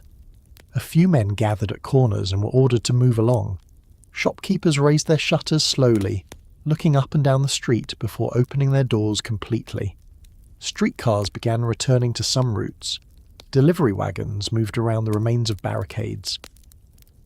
Residents stepped outside to inspect broken windows, burned buildings, damaged roofs, and streets still scattered with bricks, boards, wire, glass, and pieces of furniture. The smell of fire remained in the warm July air. Some ruins were still smoking. Water used by firefighters had mixed with ash, mud, and refuse along the gutters. Walls stood without roofs. Buildings that had been homes on Monday were opened to the sky by Friday. A person walking past could see sections of private life exposed from the street. Wallpaper on one surviving wall, a damaged bed frame, part of a cupboard, a fireplace with no room around it. The violence had removed the front of the building, but it had also removed the privacy of everyone who had lived inside. People began searching more openly for relatives who had not returned. Hospitals, police stations, military posts, prisons, and temporary shelters received a steady stream of questions. A woman might know that her husband had joined a crowd on Monday and had not been seen since. She did not know whether he had been arrested, wounded, killed, or had simply fled the city. Her mother might have heard that soldiers fired near the street where her son worked. A family looking for a black relative faced an additional fear. He might have been attacked and carried away before anyone could learn his name. the number of people killed during the riots has never been established with complete certainty. Contemporary records were incomplete, some bodies were removed privately, and many injuries were never formally reported. The Museum of the City of New York cites at least 105 dead and 306 wounded, while other widely used estimates place the death toll near 119 or 120, and suggest that far more people were injured than the official figures captured. What can be stated confidently is that more than 100 people died, hundreds were wounded, and over 100 buildings were burned or seriously damaged during the worst outbreak of civil violence in New York City's history. The uncertainty did not make the deaths less real to the families receiving them. Official totals treat one body like another. A hospital register records a name, an age, a wound, and a time of death. At home, that entry represented the person who paid the rent, knew how to repair the stove, carried a sleeping child from one room to another, or sat in the same chair every evening. Some of the dead had been rioters struck by police clubs, rifle fire, or artillery. Others were soldiers and policemen attacked while restoring order. Some were bystanders caught in streets that had become firing lines. Black men and boys had been singled out, beaten, tortured, lynched, or killed while trying to escape. Even determining which side a dead man had belonged to could be difficult. A labourer found with a club beside him might have carried it as a rioter, or for self-defence. A man shot near a barricade might have been firing at soldiers, or trying to reach his home. Residents sometimes removed bodies before officials arrived because they feared arrests, public shame, or retaliation. In several neighbourhoods, families buried people quietly rather than explain how they had died. The final count therefore depended upon records created in the middle of confusion by institutions already overwhelmed. Hospitals had their own difficult work. Doctors treated gunshot wounds, crushed skulls, burns, broken limbs, knife wounds, and injuries caused by falls from roofs or windows. Black powder, dirty streets, unwashed hands, and the limited medical knowledge of the time made infection a serious danger. A person who survived the first night could still die several days later. Others recovered with permanent disabilities that did not appear in the public totals. Then there were the injuries no surgeon could record. Children from the coloured orphan asylum had escaped with their lives, but they had watched adults hurry them out while a mob entered their home. Black families had hidden in cellars while people searched the rooms above. Women had seen husbands or sons dragged into the street. Residents had listened to crowds deciding whether to burn the building in which they were hiding. Those memories did not disappear when the soldiers cleared the avenues. The city also had to count property. Owners entered burned buildings to determine what could be saved. Merchants inspected broken shops. Landlords listed doors, windows, furniture, and structural damage. Families searched through wet ash for coins, tools, documents, clothing, and household objects. A large business might carry insurance or possess enough capital to reopen. A labouring family could be ruined by the loss of a mattress, several chairs, work clothes, and a box of tools. This is one reason the surviving claims from the riots are so useful. They reduce the destruction from a broad statement into individual rooms. A claimant might list a stove, a table, 6 chairs, bedding, clothing, dishes, food, or tools. None of those items sounds remarkable by itself. Together, they were a household. Replacing them required money that many victims did not have. City officials created a formal process for compensating people who had lost property. Claims began reaching Comptroller Matthew T. Brennan's office, only 10 days after the violence. Examiners investigated the losses, and a special committee questioned claimants directly before recommending payments. New York City and the state authorized bonds to fund compensation, and the claims process eventually produced more than $970,000 in payments. Most of that money went to white property owners and businesses, although the committee publicly promised to give early attention to black claimants because so many had lost homes, possessions and employment. The process was helpful, but it could not be perfectly fair. Property that had been listed, valued and proven was easier to compensate than wages that would never be earned, or a business relationship that had disappeared. A landlord could document a burned building. A servant who lost her room and employment might have little paperwork showing either one. A labourer could list stolen tools, but not the future days of work lost because he no longer possessed them. A widow could receive payment for furniture without receiving the husband who had purchased it. Private citizens organised additional aid for black victims. The Union League Club and the Committee of Merchants for the Relief of Coloured People collected approximately $40,000 and provided assistance to nearly 2,500 people. They helped families obtain food, clothing, shelter, jobs and new homes. Their records preserve accounts from people who might otherwise have disappeared almost completely from the history of the week. There is something encouraging in that response, but it should not be made more comforting than it was. The same city that produced donors had also produced the crowds. Wealthy New Yorkers contributed money after the violence, yet many members of the city's commercial elite had tolerated racial discrimination for years. Employers had used black and Irish workers against one another. Newspapers had printed inflammatory claims.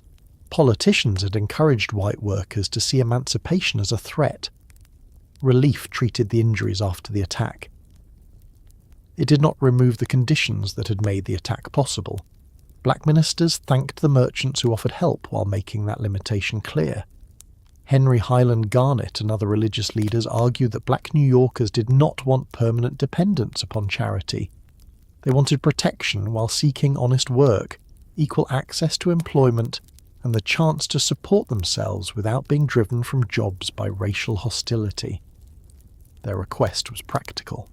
Help people replace what had been stolen, but also stop employers, landlords, crowds, and public officials from preventing them from rebuilding their own lives. Black newspapers and ministers also challenged the explanation that the riot had appeared suddenly from an uncontrollable Irish crowd.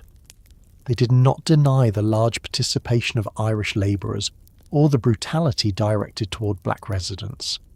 They pointed instead to the political and social preparation that had come first. Anti-war Democratic editors had spent months joining the draft, emancipation, black migration, and white unemployment into one argument. Black residents had reported insults, threats, and assaults before July, without receiving adequate protection.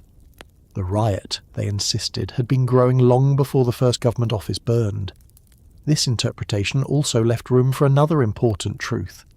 Irish New Yorkers had not all acted alike.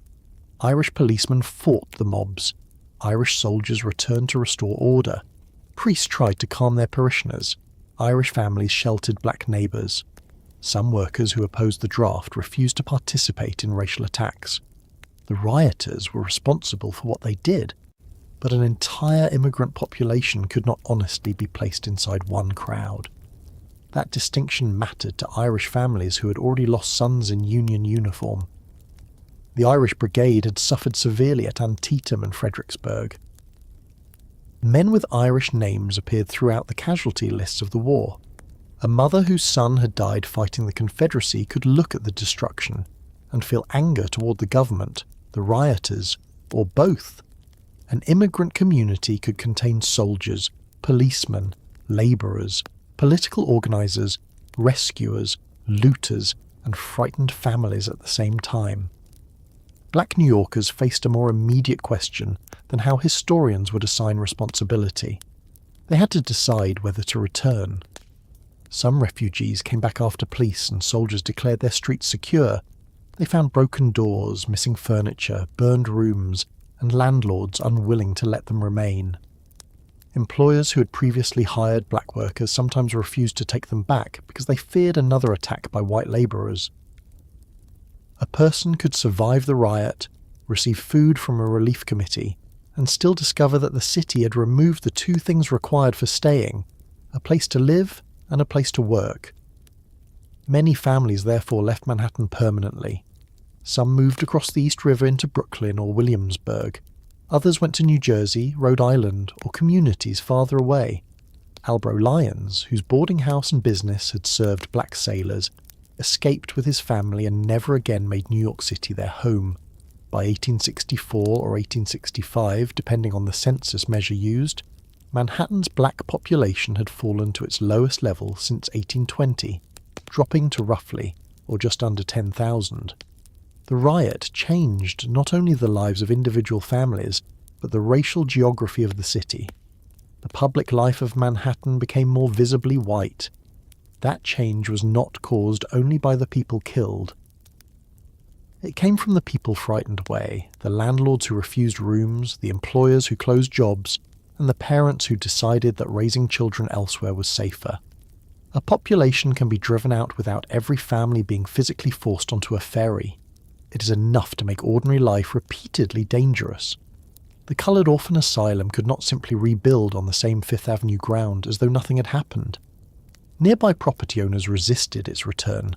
The institution moved temporarily before eventually establishing a new home far uptown at 143rd Street in 1867, in an area that was then much less developed than Midtown. The children had been driven away from one of the most valuable and visible parts of Manhattan, and their institution returned at a distance from the neighborhood that had attacked it. The city's response to the rioters was uneven. Men were identified, arrested, tried, and sentenced to prison. Grand juries returned additional indictments that were never fully pursued. A few police officers were investigated for failing to perform their duties. The legal system punished some participants, but it did not place every person who had burned, looted, beaten, or killed before a court. In a disturbance involving thousands, proof was difficult. Witnesses feared retaliation. People claimed they had only watched. Neighbours protected one another, or refused to identify familiar faces. Political leaders had little interest in alienating entire voting districts through endless prosecutions. The difference between public violence and individual responsibility became very useful to defendants. A crowd had burned the building. A crowd had broken the door. A crowd had carried the furniture away. Each man could insist that someone else had struck the fatal blow. The size of the mob allowed people to feel anonymous while the violence was happening and to claim uncertainty after it ended. Politicians began fighting over responsibility almost immediately. Republicans blamed Democratic newspapers, Governor Horatio Seymour, and politicians they called copperheads for encouraging resistance to the war. They argued that constant attacks on Lincoln, emancipation, and federal authority had taught the rioters to see conscription as tyranny. Democrats answered that Republicans had created the crisis through an unjust law that allowed wealthy men to escape and imposed excessive quotas on poor districts. Both parties had facts they could use. The $300 provision was deeply unequal in practice. The federal government had continued the drawing despite clear warnings of public anger. Democratic speakers and newspapers had repeatedly used racist fears to strengthen opposition to the war. Republican officials had underestimated the danger and resumed the draft while many militia regiments were still away. Political arguments could identify these failures without explaining why individual men chose to lynch their neighbours. Governor Seymour continued challenging the draft through legal and political means. He had asked Lincoln to suspend the process while the courts considered its constitutionality, and while New York's quota was reviewed. Lincoln did not abandon conscription. The Union Army still needed men, and surrendering the law after 4 days of violence would encourage resistance in every other city. The federal government did, however, make careful preparations before trying again. Troops remained in New York. The quota was adjusted, and the city authorized up to $2 million to pay the $300 commutation fee for certain policemen, firefighters, militia members, and poor men who could prove that military service would cause serious hardship to their families. It was a remarkable decision. The government had spent days defending the draft with rifles, then adopted a financial measure that addressed the class grievance lying beneath much of the original protest. On August 19th, a little more than a month after the riots began, the draft resumed in New York City. This time there were soldiers nearby, officials were better protected, and public authorities had taken steps to reduce the immediate financial burden on poorer draftees. The drawing was completed over the following days without another major uprising. The wooden wheel turned again, names were selected again, men still disliked the system, but the streets did not return to war. That result raises an uncomfortable question. Could the worst violence have been prevented if the city had offered financial assistance before July 13th rather than afterward? No answer can be proven. The commutation clause helped ignite the protest, but class resentment was only one part of the crisis. Anti-black hatred, opposition to emancipation, distrust of Lincoln, wartime exhaustion, partisan manipulation, and employment competition would still have existed. Removing one grievance might have reduced the crowd without removing the ideas that guided it toward black homes. The draft continued, and so did the war. New York remained a deeply democratic city, yet its banks, factories, ports, and workers continued supporting the Union military effort. The city that had nearly separated itself from the state in order to protect Southern trade eventually helped finance and supply the destruction of the Confederacy. It could resist the war politically while profiting from it economically and contributing soldiers to it. New York rarely chose one side of its own contradictions when it could live with several. Black New Yorkers made their own response to the accusation that they had avoided military sacrifice. Community leaders renewed demands for black regiments from New York. In late 1863, the Union League Club received permission to recruit and equip black soldiers. More than 2,000 men eventually entered 3 regiments, including the 20th United States Colored Infantry. On March 5, 1864, the 20th marched through New York on its way to war. The men wore blue uniforms, white gloves, and white leggings. Police officers led the route. Members of the Union League Club accompanied them. An enormous crowd, estimated at around 100,000 people, watched as more than 1,000 black soldiers passed through streets where black men had been lynched less than 8 months earlier. The procession continued toward the Hudson River, where transportation waited to take the regiment south. Picture that march from the sidewalk. A black mother watches her son pass in uniform. A child from the burned asylum may be somewhere in the crowd. Policemen who fought the rioters walk at the front. White residents who had hidden black neighbours stand beside people who had done nothing to help them. Some former rioters may also be watching. The same city that had treated black men as the cause of the war now sees them marching to fight in it. The parade was a public answer to the riots, but it was not proof that New York had repaired itself. A ceremony can show what a city wants to believe about itself for one afternoon.